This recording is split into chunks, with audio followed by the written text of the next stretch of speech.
ಶಿವ ಶಿವ ಶಿವ ಎಂದರೆ ಭಯವಿಲ್ಲ, ಶಿವನಾಮಕ್ಕೆ ಸಾಟಿ ಬೇರಿಲ್ಲ ಅಂತ ಹೇಳ್ತಾರೆ. ನಿಜಾನಾ? ಶಿವರಾತ್ರಿಯ ಪ್ರಯುಕ್ತ ಇವತ್ತು ನಮ್ಮ ಸ್ಪೆಷಲ್ ಎಪಿಸೋಡ್ ಆಚಾರ್ಯ ಅರುಣ್ ಪ್ರಕಾಶ್ ಅವರೊಂದಿಗೆ. ಬನ್ನಿ, ಜೀವನದ ಬಗ್ಗೆ ಸರಳವಾಗಿ ಮತ್ತೆ ಮನವರಿಕೆ ಆಗೋ ರೀತಿಯಲ್ಲಿ ಇದನ್ನು ನೋಡೋಣ. Welcome to the Vishwas Kamath show.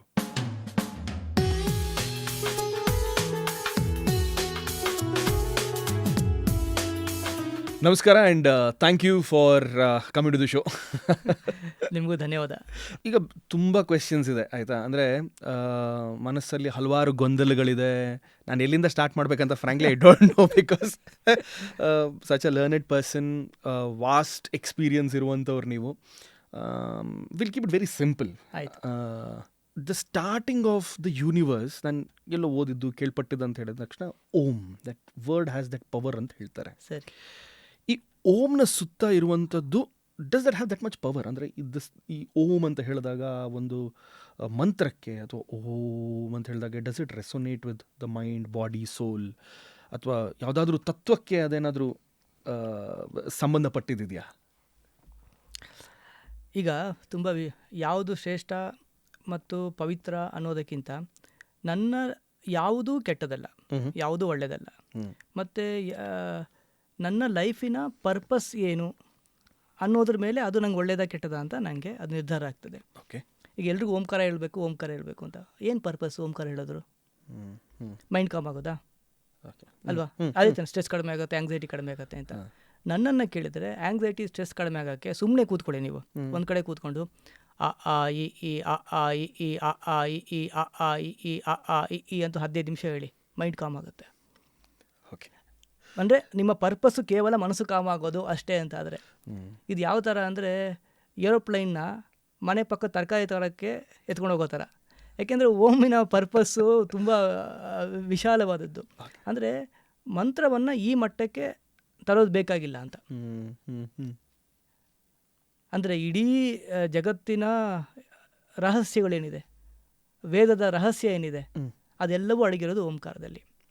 ಮತ್ತು ಓಂಕಾರವನ್ನು ನೀವು ಸುಮ್ಮನೆ ಅಕ್ಷರಮಾಲೆ ಉಚ್ಚಾರ ಮಾಡಿದ್ನಲ್ಲ, ಆ ಥರ ಸುಮ್ಮನೆ ಓಂ ಅಂದರೆ ಓಕೆ, ಫೈನ್, ಅಷ್ಟೇ, ಒಂದು ಅಕ್ಷರ, ಅಕಾರ ಉಕಾರ ಮಕಾರ ಅಷ್ಟೇ ಆದರೆ ಪರವಾಗಿಲ್ಲ. ಆದರೆ ಓಂಕಾರದ ಪರ್ಪಸ್ಸು ನೀವು ಮಂತ್ರವಾಗಿ ಮಾಡ್ತೀರಿ ಅಂದರೆ ಅದು ಸಮಾಜದ ನಡುವೆ ಈಗ ದೇವರ ಹತ್ರ ಬೇಡೋದಕ್ಕೂ ದೇವರನ್ನೇ ಬೇಡೋದಕ್ಕೂ ವ್ಯತ್ಯಾಸ ಇದೆ. ದೇವರ ಹತ್ರ ಬೇಡುವ ಮನಸ್ಥಿತಿ ಇದ್ದವರಿಗೆ ಓಂಕಾರ ಅಲ್ಲ. ಓಂಕಾರ ಅಂದರೆ ಒಂದೊಂದು ಮಂತ್ರಕ್ಕೆ ಒಂದೊಂದು ಪಾಸಿಬಿಲಿಟಿ ಇದೆ.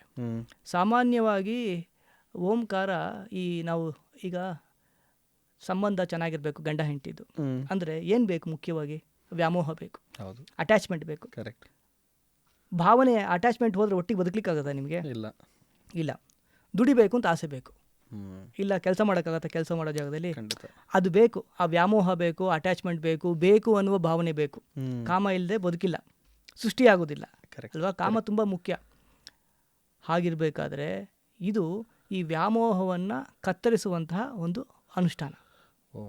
ಈಗೇನು ಮಾಡ್ತೀವಿ? ಕೂತ್ಕೊಂಡು ಓಂ ಓಂ ಅಂದರೆ ಸುಮ್ಮನೆ ಓಂ ಓಂ ಅಂತ ಹೇಳೋದು ಬೇರೆ. ಅದನ್ನು ಒಂದು ಮಂತ್ರ ಅಂದರೆ ಅದಕ್ಕೆ ಋಷಿ ಛಂದೋ ದೇವತೆ ಅಂತಿರುತ್ತೆ, ಅದಕ್ಕೆ ಅಂಗನ್ಯಾಸ ಕರನ್ಯಾಸ ಅಂತೆಲ್ಲ ಇರುತ್ತೆ.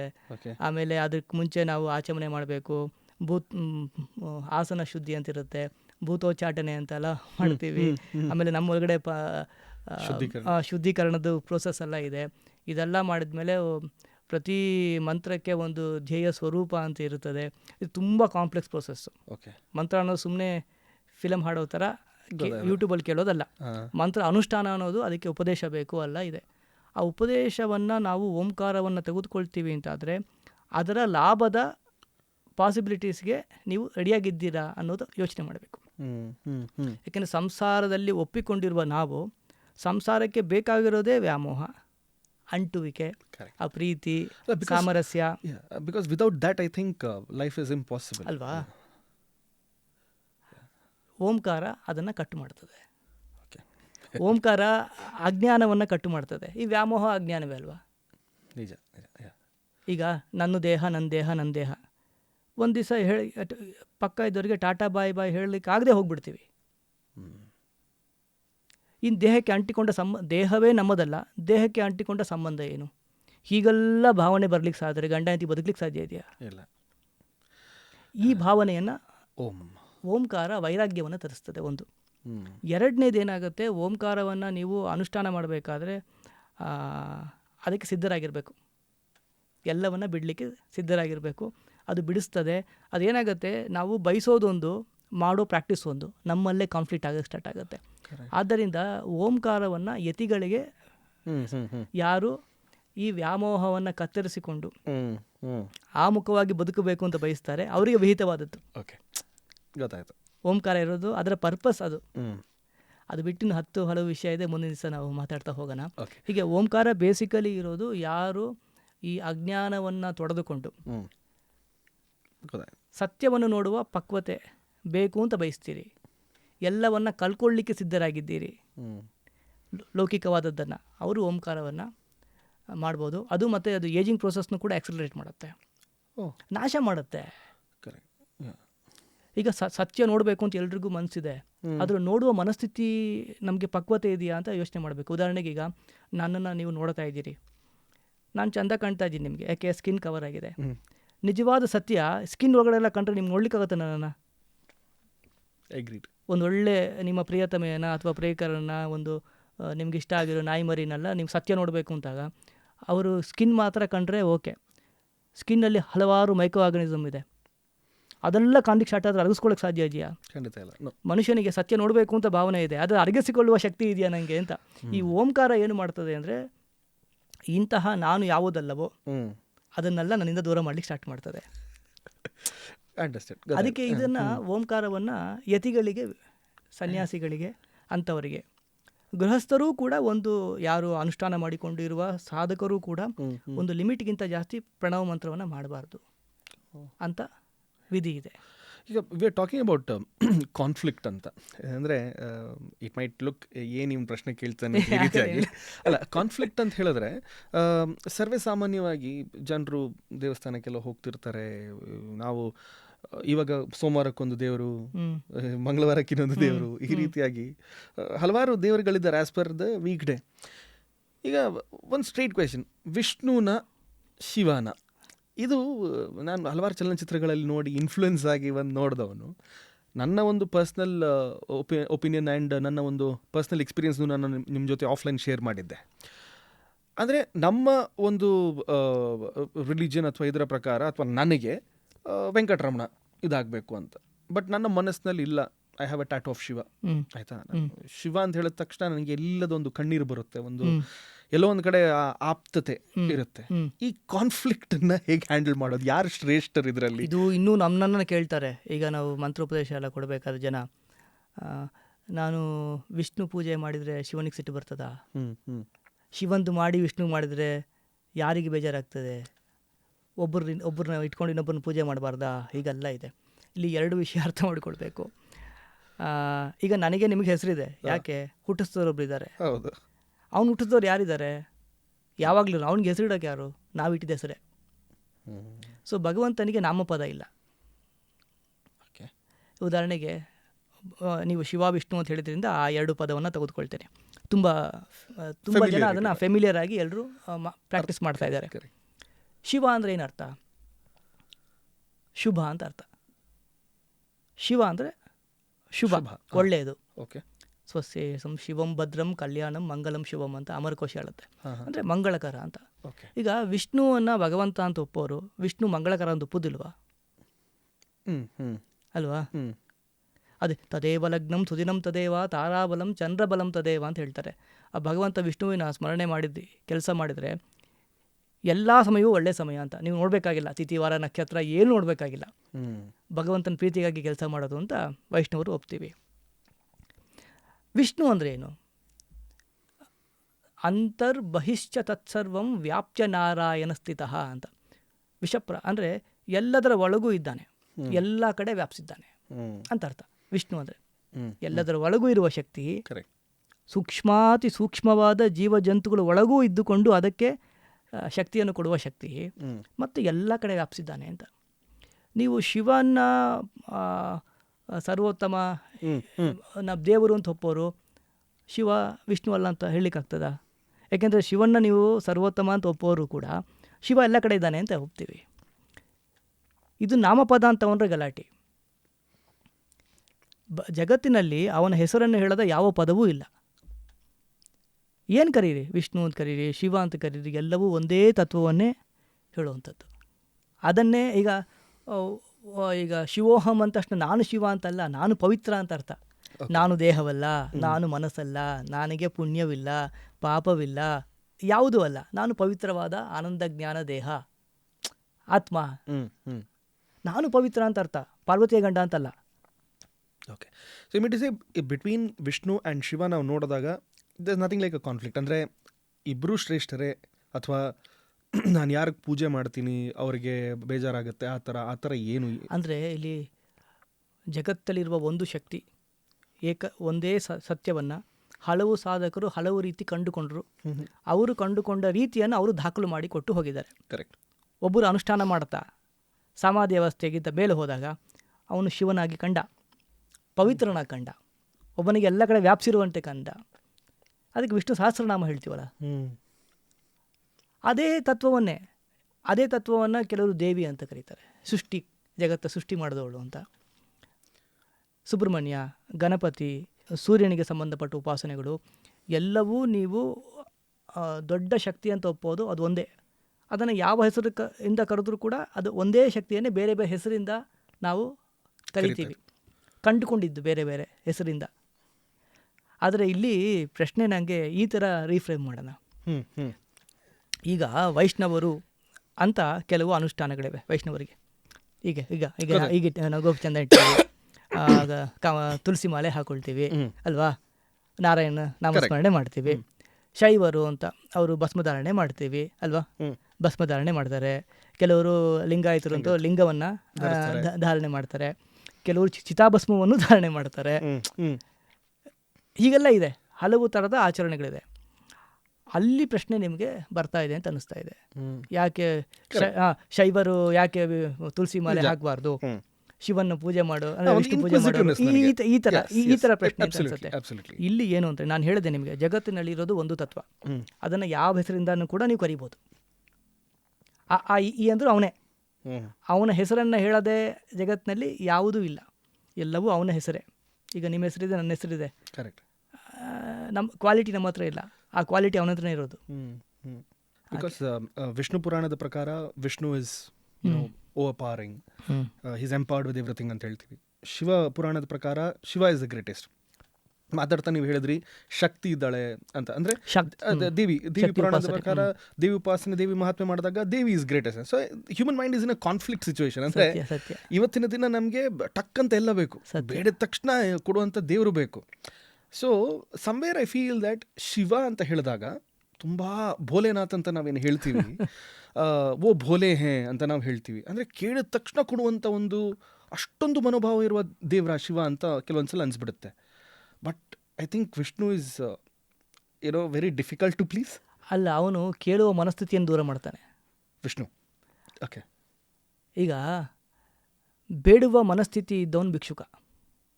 ಎಷ್ಟಿದ್ರೂ ಬೇಡೋ ಮನಸ್ಥಿತಿ ಇದ್ರೂ ಭಿಕ್ಷುಕನೇ ಅವನು. ಈಗ ನಿಮಗೆ ಊಟ ಮಾಡಿದ್ದೀರಾ? ಈಗ ಹೊಟ್ಟೆ ಹಸಿತಾ ಇದೆಯಾ? ಸದ್ಯಕ್ಕಿಲ್ಲ.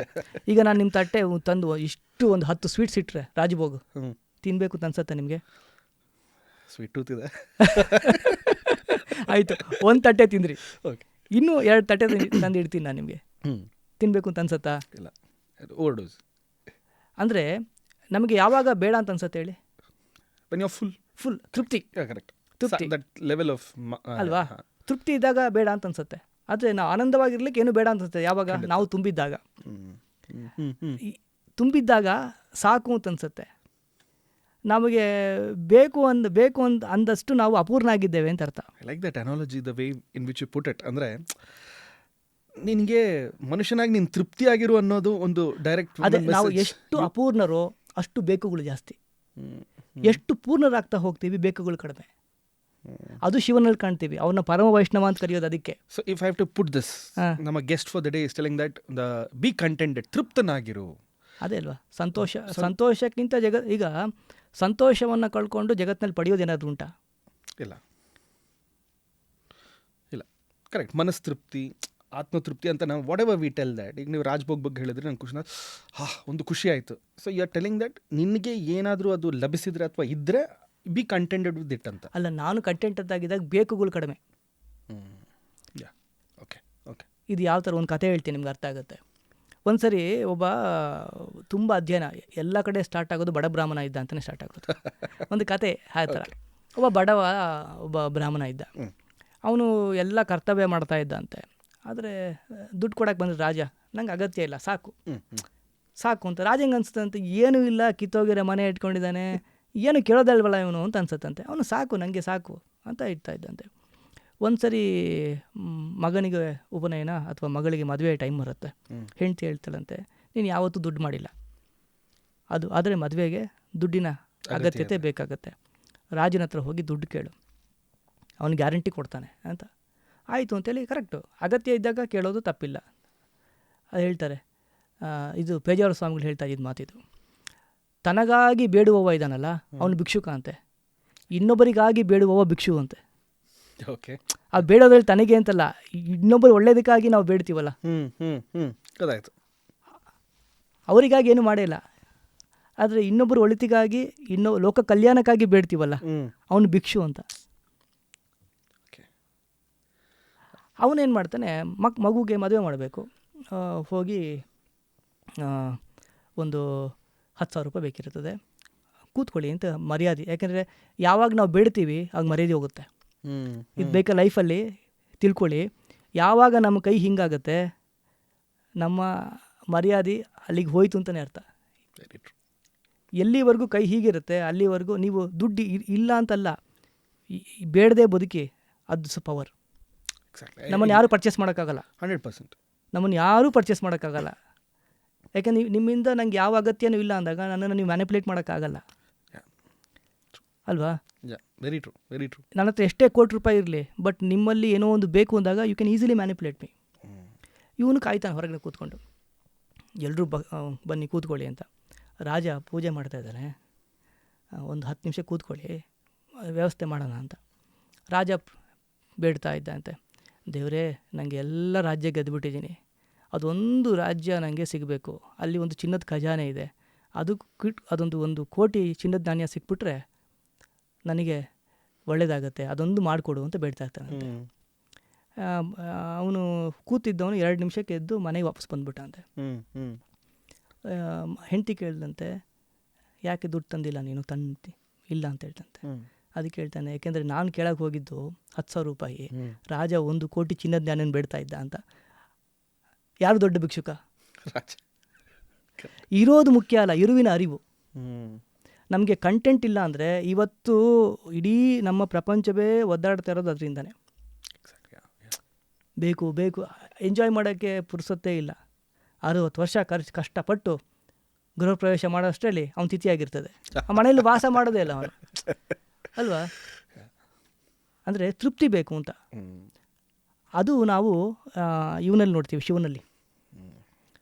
ಜಗತ್ತಿಗೆ ಏನು ಬೇಕು ಎಲ್ಲವನ್ನ ವರ ಕೊಡುವವ, ಅವನು ಏನೂ ಇಲ್ಲದೆ ದಿಗಂಬರನಾಗಿ ಭಸ್ಮಧಾರಿಯಾಗಿ ಅಲ್ವಾ? ಕರೆಕ್ಟ್. ಯಾಕೆಂದರೆ ಅವನ ಆನಂದಕ್ಕೆ, ಅವನ ತೃಪ್ತಿಗೆ ಇದರ ಅಗತ್ಯತೆ ಇಲ್ಲ ಅವನಿಗೆ.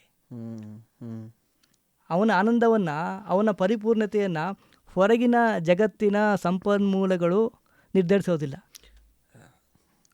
ಅದು ಶಿವ. ಅದಕ್ಕೆ ಪರಮ ವೈಷ್ಣವ ಅಂತ ಕರೆಯೋ ಶಿವನನ್ನು.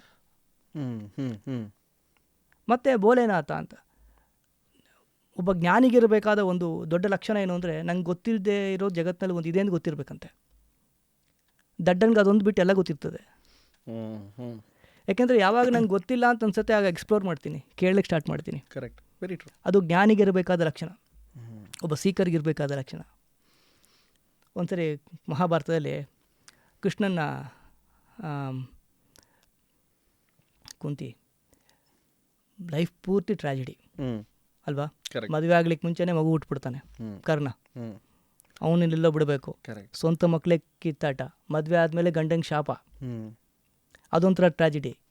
ಮತ್ತು ಬೇರೆ ಮಗು ಆಯಿತು, ಮಗು ಆದಮೇಲೆ ರಾಜ್ಯ ಸಿಕ್ಕಿಲ್ಲ, ಕಾಡಿಲ್ ವಾಸ, ಸ್ವಂತ ಸೊಸೆಯ ಮಾನಾಪಹರಣ, ಕರೆಕ್ಟ್, ಬರೀ ಜಂಜಾಟ. ಏಕೆಂದರೆ ಒಬ್ಬ ತಾಯಿಗೆ ತನಗೆ ಏನು ಕಷ್ಟ ಬಂದು ಅವ್ರು ಅರ್ಗಿಸ್ಕೊಳ್ತಾಳಂತೆ. ಮಕ್ಕಳಿಗೆ ಕಷ್ಟ ಆದರೆ ತಡ್ಕೊಳ್ಳಲ್ಲ. ಈಗ ನಿಮ್ಗೆ ಏನೇ ಆದರೂ ನೀವು ತಡ್ಕೊಳ್ತೀರಿ, ಅದು ಮಕ್ಕಳು ಶೀತ ನೆಗಡಿ ಕೆಮ್ಮಾದರೆ ಅಮ್ಮ ಅಪ್ಪಂದರಿಗೆ ಎದೆಯೆಲ್ಲ ವಟ ವಟ ಹೊಡಿತದೆ. ಕೆಮ್ಮಿದ ತಕ್ಷಣ ಬೇಜಾರಾಗುತ್ತೆ ನಮಗೆ. ನಮಗೆ ಫ್ರ್ಯಾಕ್ಚರ್ ಆದರೂ ಏನೋ ಅನಿಸೋದಿಲ್ಲ, ಯಾಕಂದರೆ ವ್ಯಾಮೋಹ ಜಾಸ್ತಿ ಇರ್ತದೆ ಮಕ್ಕಳ ಬಗ್ಗೆ. ಹಾಗೆ ಇಡೀ ಬದುಕೇ ಅಂಥ ಟ್ರ್ಯಾಜಿಡಿ. ಕೃಷ್ಣ ಕೇಳ್ತಾನಂತೆ, ನಿಂಗೆ ಏನು ಬೇಕು ಕೇಳು, ವರ ಕೊಡ್ತೀನಿ ಅಂತ. ಅವಳು ಹೇಳ್ತಾಳಂತೆ, ನನಗೆ ಇನ್ನೂ ಸ್ವಲ್ಪ ಕಷ್ಟ ಕೊಡು. ಎಲ್ರಿಗೂ ಆಶ್ಚರ್ಯ ಅಂತೆ, ಅಲ್ಲ ಇಡೀ ಬದುಕೇ ಇಷ್ಟು ಕಷ್ಟ, ಅಯ್ಯೋ ಅಯ್ಯೋ ಅಂತ ಬದುಕು ಜಗತ್ತು ನನಗೆ ಅಂದ್ಕೊಂಡಿದೆ, ನೀನು ಮತ್ತೆ ಕಷ್ಟ ಕೊಡು ಅಂತ ಕೇಳ್ತೀಯ. ಅದು ಕೇಳ್ತಾಳಂತ ಅವಳು, ಈ ಕಷ್ಟ ಇದೆಯಲ್ಲ ಅದು ಟೆಂಪ್ರರಿ, ಸುಖ ಇದೆಯಲ್ಲ ಅದು ಟೆಂಪ್ರರಿ, ಆದರೆ ಕಷ್ಟ ಬಂದಾಗ ನಾನು ಯಾವತ್ತೂ ನಿನ್ನ ಮರೆಯೋದಿಲ್ಲ ಅಂತ. ನಿನ್ನ ಸ್ಮರಣೆ ಯಾವಾಗಲೂ ಇರುತ್ತಲ್ಲ ಅದು ಪರ್ಮನೆಂಟು, ಅದು ಮುಕ್ತಿಗೂ ಕಾರಣ ಆಗ್ತದೆ ಅಂತ. ಈಗ ನಾವು ಅಷ್ಟೇ, ಸಾಮಾನ್ಯ ಮನುಷ್ಯರಿಗೆ ಸಾಡೆ ಸಾತಿ ಗಿಡ ಸಾತಿ ಬಂದಾಗ ಫುಲ್ಲು ಟೆಂಪಲ್ ಟೂರು ಅಲ್ವಾ? ಅಲ್ಲ, to put that in the right way, ಸಂಕಟ ಬಂದಾಗ ವೆಂಕಟರಮಣ ಅಂತ. ಈಗ ನಾವು ಕಷ್ಟ ಬಂದಾಗ ಎಲ್ಲ ದೇವರು ಹರಕೆ ಹೊತ್ಕೊಂಡ್ಬಿಡೋದು, ಆಮೇಲೆ ಹರಕೆ ತೀರ್ಸಲ್ಲ. ಹರಕೆ ತೀರಿಸ್ಕೊಳ್ಳಿಕ್ಕೆ ಮತ್ತೆ ಇನ್ನೊಂದು ಕಷ್ಟ ಬರಬೇಕು. ಜ್ಯೋತಿಷ್ಯ ಹತ್ರ ಹೋಗಿ ಕೇಳೋದು ಏನು ಅಂತ, ಈ ಹರಕೆ ಓದ್ಕೊಂಡಿದ್ಯಾ ತೀರ್ಸಿಲ್ಲ, ಹೋಗಿ ತೀರಿಸು ಅಂತ. ಹೌದೌದು, ಇಲ್ಲ 100% ನೀವು ಹೇಳೋದು ಕರೆಕ್ಟ್. ಹೀಗೆ ಫಸ್ಟ್ ಆಫ್ ಆಲ್ ಇಂಟೆನ್ಷನ್ ಸರಿ ಇಲ್ಲದೆ ಅನುಷ್ಠಾನ ಮಾಡೋರಿಗೆ ವಿಷ್ಣುವಿನ ಅನುಗ್ರಹ ಆಗೋದೇ ಇಲ್ಲ. And very less times I think he's appeared for ಭಕ್ತರಿಗಲ್ವ. ಅಂದರೆ ಶಿವ ನೋಡಿದ್ರೆ ನೀವು ರಾವಣನಿಗೆ ಬೇಕಾದದೆಲ್ಲ ಕೊಟ್ಟಿರುವಂಥದ್ದು, ಅಥವಾ ಈಗ ರಾಕ್ಷಸರಿಗೆ ಎಲ್ರಿಗೂ ಕೂಡ ವರ ಕೊಟ್ಟಿರುವಂಥದ್ದು ಪಾಪ ಅವನು ಆ ಥರ. ಈಗ ವಿಷ್ಣುದು ನೋಡಿದ್ರೆ he came to save his ಪರಮ ಭಕ್ತ ಅಂತ ಹೇಳುವ Prahlad, but not the demon who is Hiranyakashipu. ಹೀಗೆ ನೋಡಿದಾಗ we understand that okay, Shiva ಆಗಲಿ ವಿಷ್ಣು ಆಗಲಿ, ಈಗ when we are talking we said that Shiva ತಾರಕ ಮಂತ್ರದ ಬಗ್ಗೆ ನೀವು ಹೇಳಿದ್ರಿ. ಆಲ್ಸೋ ರಾಮೇಶ್ವರದಲ್ಲಿ ರಾಮ ಶಿವನ ಲಿಂಗವನ್ನು ಪ್ರತಿಷ್ಠಾಪನೆ ಮಾಡಿರುವಂಥದ್ದು, ಇದ್ರ ಬಗ್ಗೆ ನಾವು ಹೇಳಿದ್ವಿ. That brings to me to one more question. ಏನಂತ ಹೇಳಿದ್ರೆ, ಶಿವ ಅಂತ ಹೇಳಿದಾಗ he's considered, okay, I don't know how many of them will accept it, there might be a debate also ಅದಕ್ಕೂ ಕೂಡ, but I would ask this very straight. ಅಂದರೆ is Shiva considered as the Adiyogi? ಅವನು, ಈಗ ನಾನು ನಿಮ್ಗೆ ಅದೇ ಹೇಳ್ತಾ ಇದ್ದೆ, ಇದು ಕೇವಲ ಶಿವ ಸೆಂಟ್ರಿಕ್ ಆಗಿ ಕೆಲವು ಉಪಾಸನೆ ಇದೆ ಶೈವರು, ಮತ್ತು ಇದರಲ್ಲೇ ತುಂಬ ಬೇರೆ ಬೇರೆ ಪಂಥಗಳಿವೆ. ಕಾಶ್ಮೀರ್ ಶೈವಿಸಮ್ ಇರ್ಬೋದು, ನಮ್ಮ ಲಿಂಗಾಯತ ಇರ್ಬೋದು, ಜಂಗಮರು ಅಂತ ಕರಿತೀವಿ. ಇದರಲ್ಲಿ ಶಿವನನ್ನು ವೈದಿಕವಾಗಿ ಉಪಾಸನೆ ಮಾಡ್ತಾರೆ, ಪೌರಾಣಿಕವಾಗಿ ಉಪಾಸನೆ ಮಾಡ್ತಾರೆ, ತಾಂತ್ರಿಕವಾಗಿ ಮಾಡ್ತಾರೆ, ಮತ್ತು ಅದರಲ್ಲೇ ಡೈವರ್ಸು. ಉದಾಹರಣೆಗೆ ಈಗ ಕೆಲವು ದೇವಸ್ಥಾನಕ್ಕೆ ನಾವು ಹೋಗಬೇಕಾದ್ರೆ ಮಾಂಸ ತಿನ್ಕೊಂಡು ಹೋಗ್ಬಾರ್ದು, ಯಾವಾಗಲೂ ಗಲಾಟೆ ಇದೊಂದು ಆಗ್ತಾ ಇರ್ತದೆ. ಮಾಂಸ ತಿಂದು ಹೋಗ್ಬಿಟ್ರು ದೇವಸ್ಥಾನಕ್ಕೆ, ಧರ್ಮಸ್ಥಳಕ್ಕೆ ಹೋಗ್ಬಿಟ್ರು, ಒಂದು ಗಲಾಟೆ ಆಗ್ತಾನೆ ಇರ್ತದೆ ಅಲ್ವಾ? ಅದು ಶಿವನ ದೇವಸ್ಥಾನನೇ. ಇನ್ನೊಂದು ಭೈರವನ ದೇವಸ್ಥಾನದಲ್ಲಿ ಕುರಿನೇ ಬಲಿ ಕೊಡ್ತಾರೆ ಅವನ ಮುಂದೆ, ಅದು ಶಿವನ ಒಂದು ಸ್ವರೂಪವೇ. ಹೌದು ಹೌದು. ಇನ್ನೊಂದು ಕಡೆ ಯಾರಾದರೂ ಮನೆಯಲ್ಲಿ ತೀರಿ ಹೋದರೆ ಸೂತಕ ಮಂತ್ರ ಅನುಷ್ಠಾನ ಮಾಡಬಾರ್ದು, ದೇವಸ್ಥಾನಕ್ಕೆ ಹೋಗಬಾರ್ದು, ಒಳ್ಳೆ ಕೆಲಸಕ್ಕೆ ಹೋಗಬಾರ್ದು ಅಂತ ಪಾಲಿಸ್ಕೊಂಡು ಬರ್ತಾರೆ, ಅವರು ಶೈವರೇ. ಇನ್ನೊಂದು ಕಡೆ ಚಿತಾಭಸ್ಮವನ್ನೇ ಮೈಗೆ ಬಳ್ಕೊಂಡು ಶಿವನ ಉಪಾಸನೆ ಮಾಡ್ತಾ ಇದ್ದಾರೆ. ಇದು ರಿಲಿಜನ್ ಅಲ್ಲ, ನಾವು ಒಂದು ನಂಬಿಕೊಂಡು ಬಂದಂತ ಒಂದು ಪದ್ಧತಿ. ನಮ್ಮ ನಂಬಿಕೆನೇ ಇಲ್ಲ, ನಾನು ಅದನ್ನ ಹೇಳೋದು. We are non believers. ನಾವು ನಾನ್ ಬಿಲೀವರ್ಸು. ಈ ಬಿಲೀಫ್ ಸಿಸ್ಟಮ್ ಅನ್ನೋದು ಎರವಲು ಪಡ್ಕೊಂಡಿದ್ದು ನಾವು. ಸನಾತನ ಧರ್ಮದಲ್ಲಿ ಬಿಲೀಫ್ಗೆ ಜಾಗ ಇಲ್ಲ, ಎಲ್ಲ ಎಕ್ಸ್ಪೀರಿಯನ್ಸ್ ಮಾಡೋದು.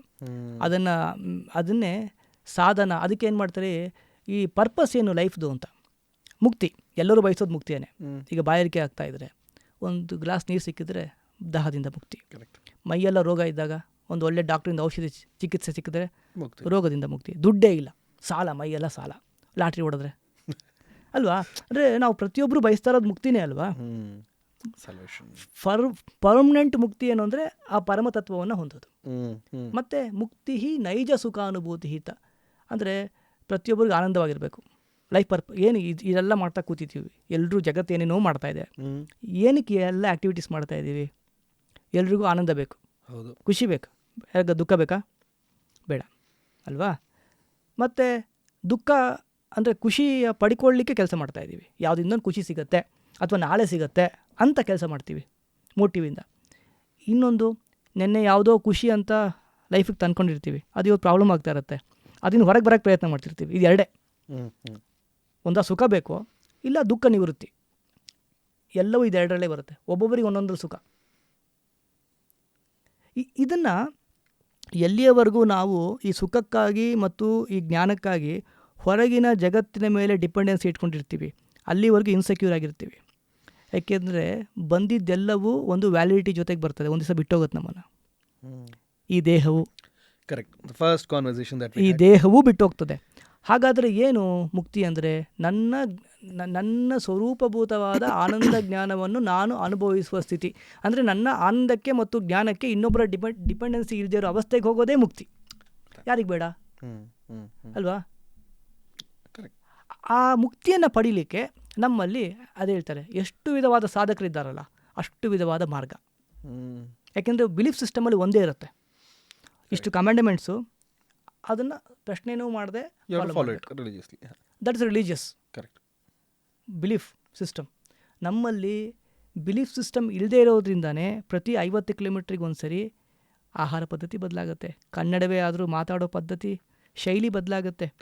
ಒಂದೇ ಮನೆಯಲ್ಲಿ ಅಮ್ಮ ಶಿವನ ಪೂಜೆ ಮಾಡ್ತಾಯಿದ್ರೆ ಅಪ್ಪ ಲಕ್ಷ್ಮೀ ಪೂಜೆ ಮಾಡ್ತಾನೆ, ಮಗ ಗಣಪತಿ ಪೂಜೆ ಮಾಡ್ತಾನೆ, ಅಣ್ಣ ದೇವಸ್ಥಾನಕ್ಕೆ ಹೋಗೋದಿಲ್ಲ.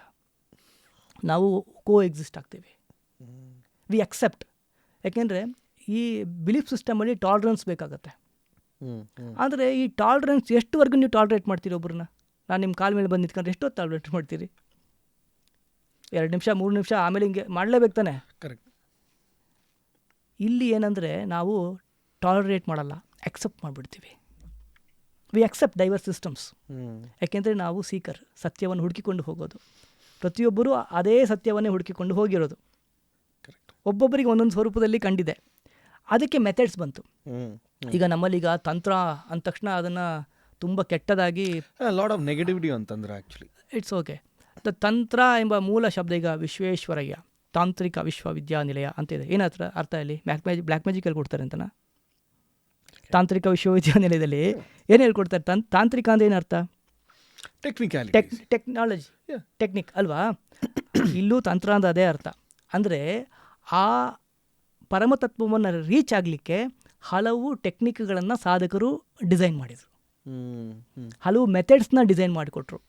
ನೀನು ಅದನ್ನು ಸಂಪೂರ್ಣವಾಗಿ ಒಪ್ಪಬೇಕಂತನೂ ಇಲ್ಲ. ಕೃಷ್ಣ ಹೇಳ್ತಾನೆ, ಅಷ್ಟೆಲ್ಲ ವಿಶ್ವರೂಪ ದರ್ಶನ ಹೇಳಿ ಅಷ್ಟು ಕೌನ್ಸಿಲಿಂಗ್ ಮಾಡಿ ಕೊನೆಗೆ ಒಂದು ಮಾತು ಹೇಳ್ತಾನೆ, ಯಥೇಚ್ಛಸಿ ತಥಾಕುರು, ನಿನಗೆ ಹೆಂಗೆ ಅನ್ಸುತ್ತೋ ಹಾಗೆ ಮಾಡು ಅಂತಾನೆ. ಬಟ್ ಆದರೆ ಸಮಸ್ಯೆ ಏನು ಅಂದರೆ ಇವಾಗ ಕೃಷ್ಣನ ಮಾತನ್ನು ಮಾತಾಡುವ ನಾವು ನಮಗೆ ಪೂರ್ವಾಗ್ರಹ ಕೃಷ್ಣ ಹೇಳಿದ್ದಿದೆ ಅಂತ. ಈಗ ಒಂದೇ ವೇದ, ಬ್ರಹ್ಮಸೂತ್ರ, ಉಪನಿಷತ್ತು, ಆದಿಶಂಕರಾಚಾರ್ಯರಿಗೆ ಕಂಡದ್ದು ಅದ್ವೈತ, ಮಧ್ವಾಚಾರ್ಯರಿಗೆ ಕಂಡದ್ದು ದ್ವೈತ ಅಲ್ವಾ? ರಾಮಾನುಜಾಚಾರ್ಯರಿಗೆ ಕಂಡಿದ್ದು ವಿಶಿಷ್ಟ ಅದ್ವೈತ. ಒಂದೇ ವಿಷಯ, ಒಬ್ಬೊಬ್ಬರಿಗೆ ಒಂದೊಂದು ಕಾಣ್ತು. ಆ ಸ್ವಾತಂತ್ರ್ಯ ಇದೆ, ಬಿಲೀಫ್ ಸಿಸ್ಟಮ್ ಅಲ್ಲ. ಗೊತ್ತಾಯ್ತು. ಸೊ ಬೇಸಿಕ್ಲಿ ನಮ್ಮಲ್ಲಿ ಏನಂತ ಹೇಳಿದ್ರೆ, you have the freedom to choose ಒಬ್ಬ ದೇವರನ್ನ, freedom to choose your path of prayer. Freedom ಎಲ್ಲಿದೆ ಅಂದರೆ, ನೀವು ಸುಮ್ಮನೆ ರಾಮ ಕೃಷ್ಣ ಶಿವ ಪಾರ್ವತಿ ದುರ್ಗಾ ಫ್ರೀಡಮ್ ಇದೆ. ಬಟ್ ಉದಾಹರಣೆಗೆ ಹೇಳ್ಬಿಡ್ತೀನಿ ಯಾವ ಥರ ಅಂದರೆ, ಈ ತಂತ್ರ ಮತ್ತು ಆಗಮದ ಪ್ರಕಾರ ಪೂಜೆ ಆಗ್ತದೆ. ಅಂದರೆ ನಾವು ದೇವಸ್ಥಾನಕ್ಕೆ ಹೋಗೋದು ದೇವ್ರು ನೋಡೋಕ್ಕಲ್ಲ. ಸರ್ವಸ್ಯ ಚಾಹಂ ಹೃದಯ ಸನ್ನಿವಿಷ್ಟ ಅಂತ ಹೇಳ್ತಾನೆ. ನಾನು ಎಲ್ಲರ ಹೃದಯದಲ್ಲೂ ಇದ್ದೇನೆ, ಎಲ್ಲ ಕಡೆ ವ್ಯಾಪಿಸಿದ್ದೇನೆ, ನಾನು ಇಳ್ದಿರೋ ಜಾಗವೇ ಇಲ್ಲ. ಆದರೆ ಈ ತಂತ್ರ ಆಗಮಗಳು ಏನಾಗುತ್ತೆ ಅಂದರೆ, ಸಿಂಪ್ಲಿಫೈ ಮಾಡಿ ನಮಗೆ, ಈಗ ಇಲ್ಲಿ ಗಾಳಿ ಇದೆ, ನಮ್ಗೆ ಫೀಲ್ ಆಗ್ತಾ ಇದೆಯಾ? ಆಗಲ್ಲ. ಫ್ಯಾನ್ ಇದ್ದರೆ ಫೀಲ್ ಆಗುತ್ತೆ. ಈ ತಂತ್ರ ಆಗಮಗಳು, ಈಗ ಕರೆಂಟ್ ಬರ್ತಾ ಇದೆ ಇಲ್ಲಿ, ಈ ಕರೆಂಟ್ ಎಲ್ಲಿಂದ ಬಂತು? ನೀರಲ್ಲಿ ಕರೆಂಟ್ ಇದೆ ಅಲ್ವಾ? ಮುಟ್ಟಿದ ಶಾಕ್ ಹೊಡಿತದ? ಇಲ್ಲ. ಆದರೆ ತಂತ್ರಜ್ಞಾನವನ್ನು ಉಪಯೋಗಿಸಿ ಆ ನೀರಲ್ಲಿ ಇರುವ ಕರೆಂಟನ್ನು ರೂಪಾಂತರ ಮಾಡಿ ಟ್ರಾನ್ಸ್ಫಾರ್ಮರಿಗೆ ಬಂದು ಅದು ಇಲ್ಲಿಗೆ ಬಂದಾಗ ಬೆಳಕನ್ನು ಕೊಡ್ತಾ ಇದೆ. ಅದಕ್ಕೆ ನಮಗೆ ಟೆಕ್ನಾಲಜಿ ಬೇಕಾಯಿತು. ಅರ್ಥ ಆಗ್ತಾ ಇದೆಯಾ? ನೀರಲ್ಲಿ ಹರಿಯುವ ನೀರಲ್ಲಿರುವ ಕರೆಂಟು ಜನಸಾಮಾನ್ಯನಿಗೆ ಮುಟ್ಟಿದಾಗ ಅನುಭವಕ್ಕೆ ಬರೋದಿಲ್ಲ. ಅದು ಇಲ್ಲಿವರೆಗೂ ಬಂದು, ಈಗ ಫ್ಲಗ್ ಒಳಗಡೆ ಕೈ ಹಾಕಿ ಸ್ವಿಚ್ ಆನ್ ಮಾಡಿದರೆ ಕರೆಂಟು ಅನುಭವ ಬರ್ತದಲ್ಲ, ಈ ಅನುಭವ ಬರಲಿಕ್ಕೆ ನಮಗೆ ಟೆಕ್ನಾಲಜಿಯ ಸಹಾಯ ಬೇಕಾಯಿತು. ಹಾಗೆಯೇ ತಂತ್ರ ಮತ್ತು ಆಗಮಗಳು ಎಲ್ಲ ಕಡೆ ವ್ಯಾಪಿಸಿರುವ ನಮ್ಮೊಳಗಿರುವ ಆ ಭಗವತ್ ತತ್ವದ ಅನುಭವ ಬರಲಿಕ್ಕೆ ಕೆಲವು ಡಿವೈಸಸ್ನ ಕೆಲವು ಮೆಥಡ್ಸ್ನ ಡಿಸೈನ್ ಮಾಡಿದರು. ಓಕೆ. ಅಲ್ಲಿ ಏನಾಗ್ತದೆ, ಈಗ ನೀವು ಯಾವ ಮೊಬೈಲ್ ಯೂಸ್ ಮಾಡ್ತೀರಿ, ಐಫೋನ್ ಯೂಸ್ ಮಾಡ್ತೀರಿ ಅಂದ್ಕೊಳ್ಳಿ. ಅದು ಯಾವ ಆಪ್ರೇಟಿಂಗ್ ಸಿಸ್ಟಮು ಇದೆ? ನಾನು ಆ್ಯಂಡ್ರಾಯ್ಡ್ ಯೂಸ್ ಮಾಡ್ತೀನಿ. ನಂದೊಂದು ಆಪ್ರೇಟಿಂಗ್ ಸಿಸ್ಟಮ್ ಇದೆ. ನನ್ನಲ್ಲೂ ವಾಟ್ಸಪ್ ಇದೆ, ನಿಮ್ಮಲ್ಲೂ ವಾಟ್ಸಪ್ ಇದೆ. ಮೆಸೇಜ್ ಮಾಡ್ತೀರಿ, ನಾನು ನಿಮಗೆ ಅದರಲ್ಲಿ ರಿಪ್ಲೈ ಮಾಡ್ತೀನಿ. ಆಯಿತಾ? ಎರಡು ಒಂದೇ ಫಂಕ್ಷನ್ ಒಂದೇ ತಾನೇ? ಚೇಂಜ್ ಇದೆಯಾ? ಐಫೋನಿನ ವಾಟ್ಸಪ್ ಬೇರೆ ಥರ ಕೆಲಸ ಮಾಡುತ್ತೆ, ಡಿಫ್ರೆನ್ಸ್ ಇದೆಯಾ? ಇಲ್ಲ. ಮೇಲೆ ನೋಡೋರಿಗೇನು ಡಿಫ್ರೆನ್ಸ್ ಇಲ್ಲ, ಒಂದೇ ಅಂತ ಅನಿಸುತ್ತೆ, ಪರ್ಪಸ್ ಒಂದೇ. ಆದರೆ ನಾನೀಗ ಆ್ಯಂಡ್ರಾಯ್ಡ್ ವಾಟ್ಸಪ್ ಅಪ್ಲಿಕೇಶನನ್ನು ನಿಮ್ಮ ಐಫೋನಿಗೆ ಡೌನ್ಲೋಡ್ ಮಾಡಿಕೊಟ್ರೆ ಯೂಸ್ ಮಾಡ್ಲಿಕ್ಕಾಗ್ತದಾ? ಆಗಲ್ಲ. ಹಾಗೆ ನಿಮ್ಮ ಐಫೋನ್ಗೆ ಅದರದ್ದೇ ಆದ ಒಂದು ಎಕೋಸಿಸ್ಟಮ್ ಇದೆ. ಈಗ ಬ್ಲ್ಯಾಕ್ಬೆರಿ ಅಂತೀವಿ, ಲಿನಕ್ಸ್ ಅಂತ ಹೇಳ್ತೀವಿ, ವಿಂಡೋಸ್ ಅಂತ ಹೇಳ್ತೀವಿ, ಆ್ಯಂಡ್ರಾಯ್ಡ್ ಅಂತ ಹೇಳ್ತೀವಿ ಅಲ್ವಾ, ಮ್ಯಾಕು. ಹೀಗೆ ಪ್ರತಿಯೊಂದು ಟೆಕ್ನಾಲಜಿ ಡಿಸೈನ್ ಆಗಬೇಕಾದ್ರೆ ಬೇರೆ ಬೇರೆ ಪ್ಲ್ಯಾಟ್ಫಾರ್ಮಲ್ಲೇ ಡಿಸೈನ್ ಆಗಿರುತ್ತೆ.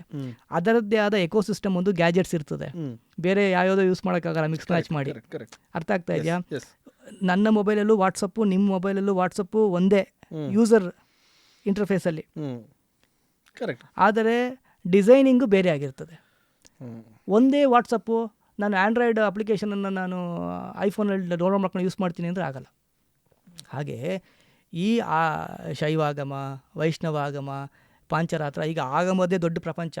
ಅದು ಎಷ್ಟು ವಿಶಾಲ ಅಂದರೆ ಇಡೀ ನನ್ನ ಜೀವನದಲ್ಲಿ ಅದರ ಅನುಕ್ರಮಣಿಕೆ ಹೆಸರು ಹೇಳ್ತಾ ಹೋದರೆ ನನಗೆ ಈ ಜೀವನ ಸಾಕಾಗೋದಿಲ್ಲ. ಅಷ್ಟು ವಿಶಾಲವಾದ ಗ್ರಂಥರಾಶಿ ಇದೆ, ಅಷ್ಟು ಡೈವರ್ಸ್ ಆಗಿದೆ, ಅಷ್ಟು ವಿಶಾಲವಾಗಿದೆ.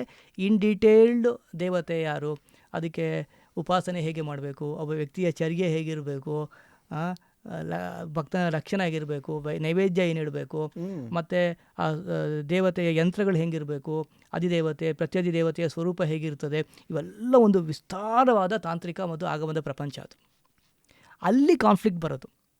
ಈಗ ನಾನು ಏನು ಹೇಳ್ತೀರಿ, ನೀವೇನು ಹೇಳ್ತೀರಿ, ಸ್ವಲ್ಪ ನನಗೆ ವಾಟ್ಸಪ್ಪಲ್ಲಿ ಕೆಲಸ ಮಾಡ್ತಿಲ್ಲ, ನಿಮ್ಮದು ಸ್ವಲ್ಪ ಐಫೋನ್ದು ವಾಟ್ಸಪ್ ನನಗೆ ಹಾಕ್ಕೊಂಡು ಕೊಟ್ಬಿಡ್ತೀರಾ ಅಂತ ಏನು ಹೇಳ್ತೀರಿ? ವರ್ಕ್ ಆಗಲ್ಲ ಅಂತೀರಿ ಅಲ್ವಾ? ವರ್ಕ್ ಆಗಲ್ಲ ಅಂತೀರಿ. ಹಾಗೆಯೇ ನೀವು ಒಂದು ಆಗಮವನ್ನು, ಒಂದು ತಂತ್ರವನ್ನು ಫಾಲೋ ಮಾಡ್ತಾ ಇದ್ದೀರಿ ಅಂದರೆ ಸ್ಟಿಕ್ ಅದಕ್ಕೆ ಆಗಬೇಕು. ಇನ್ನೊಂದನ್ನು ತನ್ನ ಅಲ್ಲಿ ಫಿಟ್ ಮಾಡ್ತೀವಿ ಅಂದರೆ ಹೇಗೆ ಟೆಕ್ನಾಲಜಿ ವರ್ಕ್ ಆಗಲ್ವೋ ಅದು ವರ್ಕ್ ಆಗಲ್ಲ. ಪ್ರತಿಯೊಂದು ಉಪಾಸನೆಗೆ ಅದರದ್ದೇ ಆದ ಮೆಥಡ್ಸ್ ಇದೆ, ಟೆಕ್ನಿಕ್ಸ್ ಇದೆ, ನೀವು ಮಿಕ್ಸ್ ಮ್ಯಾಚ್ ಮಾಡಲಿಕ್ಕೆ ಆಗೋದಿಲ್ಲ. To put it this way, again coming back to Shiva, ಆಯಿತಾ? ಶಿವನನ್ನು ಪ್ಲೀಸ್ ಮಾಡೋದಕ್ಕೆ ಅಥವಾ ಶಿವನ ಉಪಾಸನೆಯನ್ನು ಮಾಡಬೇಕಾದ್ರೆ, ಈಗ ನೋಡಿ, ಕೃಷ್ಣನಿಗೆ ತುಳಸಿ ಅಂತ ಹೇಳಿದ್ರೆ ಪ್ರಿಯ ಅಂತ ಹೇಳ್ತೀವಿ, ಶಿವನಿಗೆ ಬಿಲ್ವಪತ್ರೆ ಒಂದಿದ್ರೆ ಸಾಕು ಅಂತ ಹೇಳ್ತಾರೆ. Is that all that you need to please Shiva? ಅದು ಭಕ್ತಿಯ ಮಾರ್ಗದಲ್ಲಿ, ಅದು ಒಂದು ಸಿಸ್ಟಮ್. ಓಕೆ, ಅದು ಒಂದು ಸಿಸ್ಟಮು.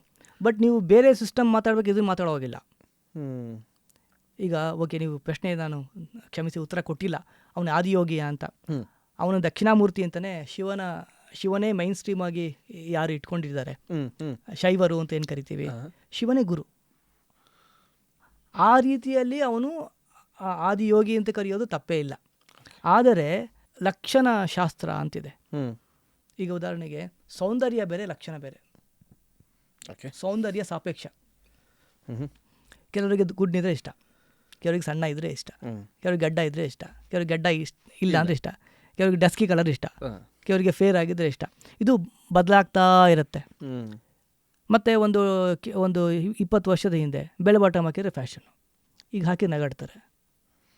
ಚೇಂಜ್ ಆಗ್ತಾ ಇರುತ್ತೆ. ಈ ಸೌಂದರ್ಯ ಪ್ರಜ್ಞೆ ಅನ್ನೋದು ಕಾಲ ಕಾಲಕ್ಕೆ ಬದಲಾಗ್ತಾ ಇರುತ್ತೆ, ಮನಸ್ಥಿತಿ ಮತ್ತು ಸೋಷಿಯಲ್ ಸ್ಟ್ರಕ್ಚರ್ಗೆ ಅನುಗುಣವಾಗಿ. ಅರ್ಥ ಆಗ್ತಾ ಇದೆಯಾ? ಶಿವ ನನಗೆ ಮಗನ ಥರ ಇಷ್ಟ ಅಂತ ನೀನು ಭಾವನಾತ್ಮಕವಾಗಿ ಮಗು ಥರ ನೋಡ್ಬೋದು. ಅದು ಉಪಾಸನೆಯಲ್ಲಿ ಬಂದಾಗ ಆಗೋದಿಲ್ಲ. ಅರ್ಥ ಆಗ್ತಾ ಇದೆಯಾ ಅನ್ಕೊಳ್ತೀನಿ ನಿಮಗೆ. ಈಗ ಐರನ್ ಬಾಕ್ಸ್ ಅಂತ ಒಂದು ಡಿವೈಸ್ ಮಾಡಿದ್ದಾರೆ, ಆಗ್ತಾ ಇದೆಯಾ? ಐರನ್ ಬಾಕ್ಸದು ಬಿಸಿ ಆಗೋದು ಕೆಳಗೆ ಇರಬೇಕು ಅಂತ ಡಿವೈಸ್. ಆಗ್ತಾ ಇದೆಯಾ ಮೆಥಡು? ಇಲ್ಲ, ನಂಗೆ ಐರನ್ ಬಾಕ್ಸ್ ಮೇಲೆ ಇರಬೇಕು, ಈಗ ಐರನ್ ಮಾಡಿದ್ರೆ. ಅರ್ಥ ಆಗ್ತಾ ಇದೆಯಾ ನಿಮಗೆ? ಅದು ಪ್ರಾಕ್ಟಿಕಲ್ ಅಲ್ಲ. ಹಾಗೆಯೇ ಈ ತಂತ್ರ ಆಗಮ ನೀನು ಗುರುವಾಗಿ ನೋಡ್ತೀಯ ಶಿವನನ್ನು. ವೈಷ್ಣವರು ಕೂಡ ಕೃಷ್ಣಂ ಒಂದೇ ಜಗದ್ಗುರು, ಗುರುವಾಗಿ ನೋಡ್ಬೋದು ಕೃಷ್ಣನನ್ನು. ತ್ವಮೇವ ಮಾತಾಚ ಪಿತಾ ತ್ವಮೇವ ಅಂತ ನೋಡ್ತೀವಲ್ಲ, ಶಿವನನ್ನು ಹಾಗೆ ನೋಡುವವರು ಶೈವರು. ಆದರೆ ನೀನು ಭಾವನಾತ್ಮಕವಾಗಿ ಮಗುವಾಗಿ ನೋಡೋದು ಬೇರೆ, ಉಪಾಸನೆ ಮಾಡಬೇಕಾದ್ರೆ ಅದು ಬೇರೆ. ಅರ್ಥ ಆಗ್ತದೆ ಅಂದ್ಕೊಳ್ತೀನಿ. ಉಪಾಸನೆ ಮಾಡಬೇಕಾದ್ರೆ ನೀವು ಶಿವನನ್ನು ಗುರುವಾಗಿ ನೋಡ್ತೀಯ ಅಂದರೆ ಅದಕ್ಕೆ ಆದ ಒಂದು ಆಗಮ ಮತ್ತು ತಂತ್ರದಲ್ಲಿ ಶಿಲ್ಪಶಾಸ್ತ್ರದ ಪ್ರಕಾರ ಒಂದು ಸ್ವರೂಪ ಇದೆ. ಆ ಸ್ವರೂಪದಲ್ಲೇ ನೋಡಬೇಕು. ಶಿವ ನನಗೆ ಮೂಗು ಸಣ್ಣ ಇದ್ದರೆ ಇಷ್ಟ, ನನ್ನ ಮೂಗು ಸಣ್ಣ ಇದೆ, ಶಿವನ ಮೂಗು ಸಣ್ಣ ಮಾಡೋದು ನಾನು ನಂತರ ಕಾಣಲಿ ಅಂತ, ಅದು ವರ್ಕ್ ಆಗೋದಿಲ್ಲ. ಶಿವನನ್ನು ಗುರುವಾಗಿ ನೋಡ್ತಿ ಅಂತಾದರೆ ಗುರುವಾಗಿ ನೋಡಲಿಕ್ಕೆ ಒಂದು ಲಕ್ಷಣಶಾಸ್ತ್ರದ ಪ್ರಕಾರ, ಶಿಲ್ಪಶಾಸ್ತ್ರದ ಪ್ರಕಾರ ಒಂದು ಸ್ವರೂಪ ಇದೆ. ನಿಂಗದು ಇಷ್ಟ ಆಗ್ಬೋದು, ಇಷ್ಟ ಆಗದೇ ಇರ್ಬೋದು. ಬಟ್ ಉಪಾಸನೆಯಲ್ಲಿ ಅದನ್ನು ನೀನು ಚೇಂಜ್ ಮಾಡಿದರೆ ಆ ಆಗಮ ನಿಮಗೆ ಅದೇ ಥರ ವರ್ಕ್ ಆಗೋದಿಲ್ಲ, ಅಡ್ವರ್ಸ್ ಆಗಿ ವರ್ಕ್ ಆಗ್ಲಿಕ್ಕೆ ಸಾಧ್ಯ ಇದೆ. ಯಾವ ಥರ ಅಂದರೆ, ನೀವೊಂದು ಕಾರ್ ತೊಗೊಂಡಿರ್ತೀರಿ, ನೀವು ತೊಗೊಂಡಿದ್ದು ಪೆಟ್ರೋಲ್ ಕಾರು, ಇಷ್ಟ ಆಗ್ಬಿಡ್ತು, ಡೀಸೆಲ್ ಇಷ್ಟ ಆಯ್ತು ನಿಮ್ಗೆ ಅಂದ್ಕೊಳ್ಳಿ, ಡೀಸೆಲ್ ಹಾಕ್ಬಿಟ್ರಿ ಅಂದ್ಕೊಳ್ಳಿ, ಸರ್ವಿಸ್ ಸೆಂಟ್ರ್ ತೊಗೊಂಡೋದ್ರೆ ಕ್ಲೈಮ್ ಮಾಡ್ತಾರೆ ಅದು ನಿಮಗೆ ಇನ್ಶೂರೆನ್ಸು ಖಂಡಿತ ಆಗಲ್ಲ. ನೀವು ಮಾರುತಿ ಕಾರ್ ತೊಗೊಂಡೋಗಿ ಸ್ಕೋಡಾ ಶೋರೂಮಲ್ಲಿ ತೊಗೊಂಡೋಗಿ ಸರ್ವಿಸ್ ಬಿಟ್ಟರೆ, ನೀವು ಕಾರ್ ತೊಗೊಂಡಿರ್ತೀರಿ, ನೀವೇ ಎಲೆಕ್ಟ್ರಿಕ್ ಎಲ್ಲ ಚೇಂಜ್ ಮಾಡ್ತೀರಿ, ಯಾವುದು ಎಲೆಕ್ಟ್ರಿಕ್ ಚೇಂಜ್ ಮಾಡೋದು, ಇಷ್ಟು ಚಿಕ್ಕ ಟೈರ್ ದೊಡ್ಡ ಟೈರ್ ಹಾಕೋದು ಎಲ್ಲ ಮಾಡಿಫೈ ಮಾಡಿ ತೊಗೊಂಡೋಗ್ಬಿಟ್ರೆ ಅವರು ಜವಾಬ್ದಾರಿ ತೊಗೊಳ್ಳಲ್ಲ. ಯಾಕೆಂದರೆ ಪ್ರತಿಯೊಂದು ಟೆಕ್ನಾಲಜಿ ಡಿಸೈನ್ ಆಗಬೇಕಾದ್ರೆ ಯೂಸರ್ ಮ್ಯಾನ್ಯುವಲ್ ಬಂದಿರುತ್ತೆ, ಅದನ್ನ ಹೆಂಗೆ ಯೂಸ್ ಮಾಡಬೇಕು ಅಂತ. ನೀನು ಆ ಥರ ಯೂಸ್ ಮಾಡಿಲ್ಲ ಅಂದರೆ ಅದಕ್ಕೆ ರಿಪೇರಿಗೆ ಅವ್ರು ಅಕೌಂಟಬಲ್ ಅಲ್ಲ. ಹೌದಾ ಇಲ್ಲ? ಹೌದಾ? ಹಾಗೆಯೇ ಈ ಶಾಸ್ತ್ರ, ಶೈವಾಗಮ, ವೈಷ್ಣವಾಗಮ ಅಲ್ಲ ಏನಿದೆಯಲ್ಲ, ಇವುಗಳು ಈ ದೇವತೆಯನ್ನು ಗುರುವಾಗಿ ನೋಡ್ತೀಯ ಅಂದರೆ ಈ ಥರ ಡಯಟಿ ಇರಬೇಕು, ಅದಕ್ಕೆ ಈ ಯಂತ್ರ ಬೇಕು, ಅದರ ಉಪಾಸನೆ ಹೀಗಿರಬೇಕು ಅಂತಿದೆ. ಅದೇ ಥರ ಮಾಡಿದಾಗ ಮಾತ್ರ ಆ ಶಾಸ್ತ್ರದ ಫಲ ಸಿಗುತ್ತೆ ನಿಮಗೆ. ನೀನು ಅದನ್ನು ಡೈವರ್ಟ್ ಮಾಡಿಕೊಂಡ್ರೆ ಅದು ಜವಾಬ್ದಾರಿ ನೀನೇ ತೊಗೋಬೇಕು. ಮಾಡಬೇಡ ಅಂತ ಹೇಳಲ್ಲ, but don't fiddle around, let it remain as it is ಅನ್ನೋದು. ಅಲ್ಲ, you are accountable for that ಅಷ್ಟೇ. ಈಗ ನನ್ನ ಕಾರು ಪೆಟ್ರೋಲ್ ಕಾರು, ನಾನು ಡೀಸೆಲ್ ಹಾಕ್ತೀನಿ, ಹಾಕೋಬೋದು. ಈಗ ತಮಿಳ್ನಾಡಲ್ಲಿ ಒಂದು 30 ವರ್ಷದ ಹಿಂದೆ TS50 ಗಾಡಿ ಅಂತಿತ್ತು, ಎಲ್ಲ ಕೆರೋಸಿನ್ ಹಾಕೊಂಡು ಗಾಡಿ ಓಡಿಸ್ತಾಯಿದ್ರು. ಕಂಪ್ನಿ ಹೇಳೋಕ್ಕಾಗತ್ತಾ ಹಾಕಬಾರ್ದು ನೀನು ಅಂತ? ಇಂಜಿನ್ ಹಾಳಾಗ್ತದೆ ಅಷ್ಟೇ.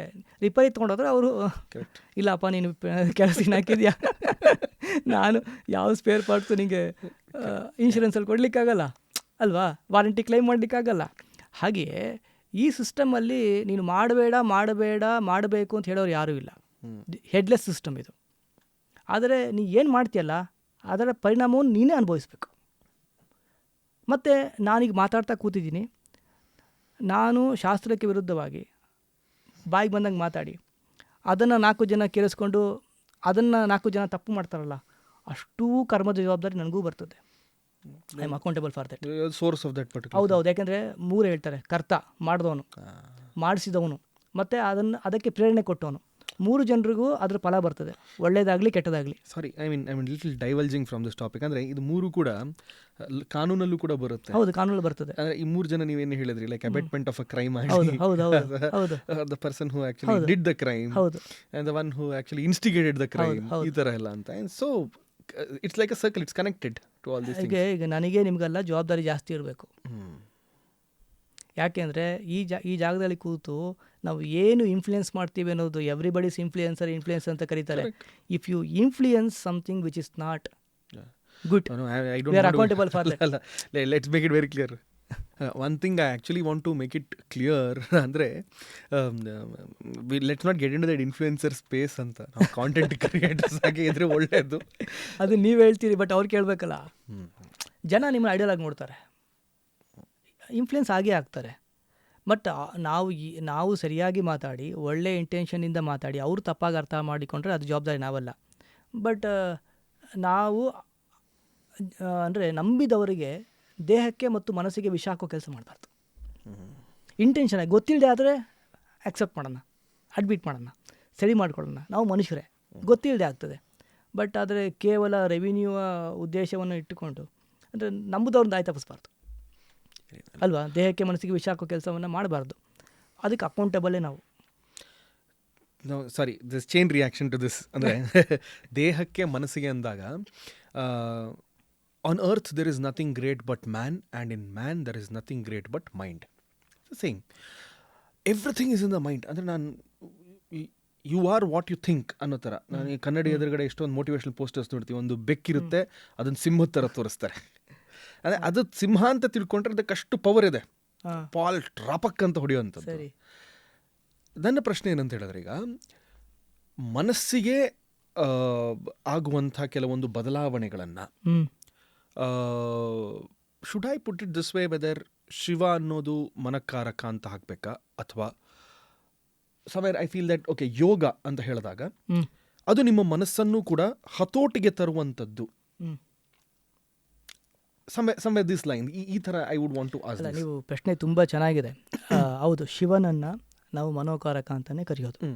ಮನಸ್ಸಿಗೂ ಶಿವನಿಗೂ ನಿಕಟವಾದ ಸಂಬಂಧ.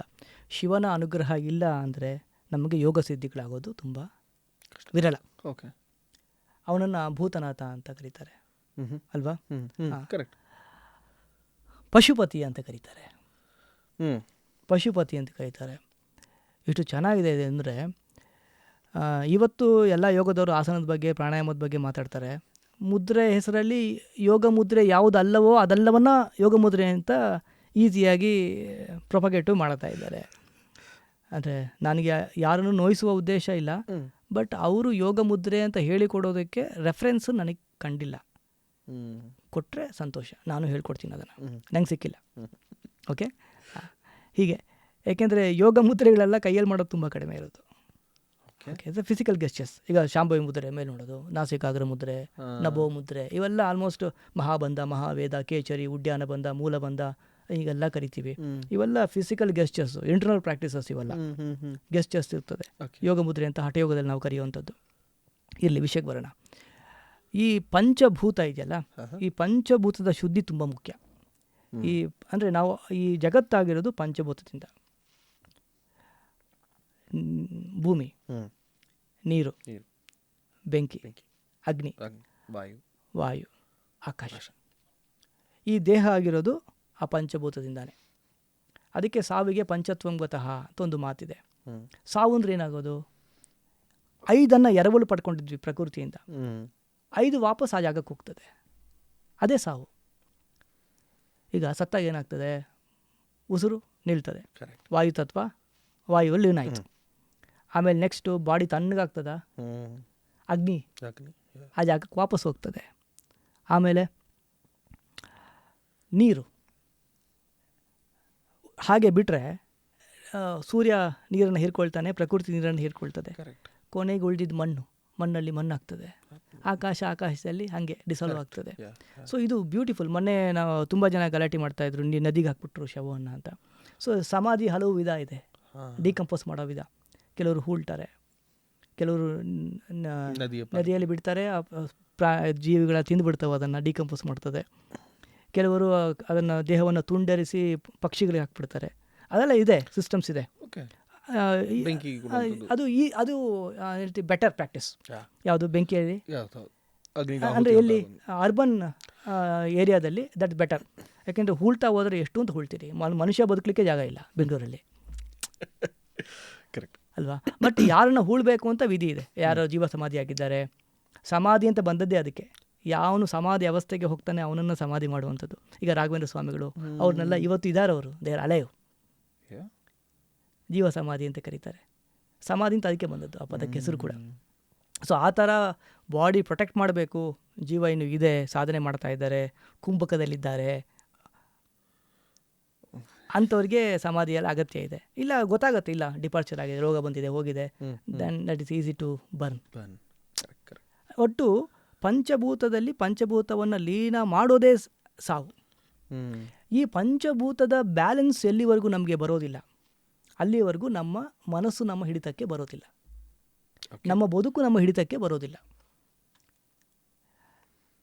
ಅದಕ್ಕೆ ನೋಡಿ, ಈಗ ನಮಃ ಶಿವಾಯ ಓಂ ಅಂತ ದೀಕ್ಷೆ ಇದ್ದವರು, ಅನುಷ್ಠಾನ ಮಾಡ್ತಾ ಇದ್ದವರು, ಅಥವಾ ವೈರಾಗ್ಯದ ಕಡೆ ಮುಖ ಮಾಡಿ ಆ ಥರ ಯಾರು ಬದುಕ್ತಾ ಇದ್ದಾರೆ, ಈ ಜಗತ್ತು ಮೋಹ ಮಾಯೆ ಎಲ್ಲ ಬೇಡ, ಯಾವ ಸಂಬಂಧವೂ ಬೇಡ, ಈ ನಿಮಿಷ ಜೀವ ಹೋದರೂ ನಾನು ರೆಡಿ ಇದ್ದೀನಿ, ಆ ಥರ ಪರಿಸ್ಥಿತಿ ಫಿಕ್ಸ್ ಆಗಬೇಕಾದ್ರೆ ಹೌದು ಅನುಷ್ಠಾನ ಎಲ್ಲ ಬೇಕು. ಪ್ರಣವ ಮಂತ್ರದ್ದು ಸುಮ್ಮನೆ ಓಂ ಅಂತ ಈ ಥರ ಓಂ ನೋ ಪ್ರಾಬ್ಲಮ್, ಬಟ್ ಅನುಷ್ಠಾನ ಮಾಡ್ತೀರಿ, ದೀಕ್ಷೆ ಬೇಕು. ಇಲ್ಲ ಅಂದರೆ ನಮಃ ಶಿವಾಯ, ಎಷ್ಟು ಚೆನ್ನಾಗಿದೆ. ಅಥವಾ ಶಿವಾಯ ನಮಃ, ಎರಡೂ ಆಗುತ್ತೆ ನೋಡಿ. ನಮ ಶಿವಾಯ, ಈ ಒಂದೊಂದು ಅಕ್ಷರ ಶಿವನ ಒಂದೊಂದು ಸ್ವರೂಪವನ್ನು ಹೇಳುತ್ತದೆ.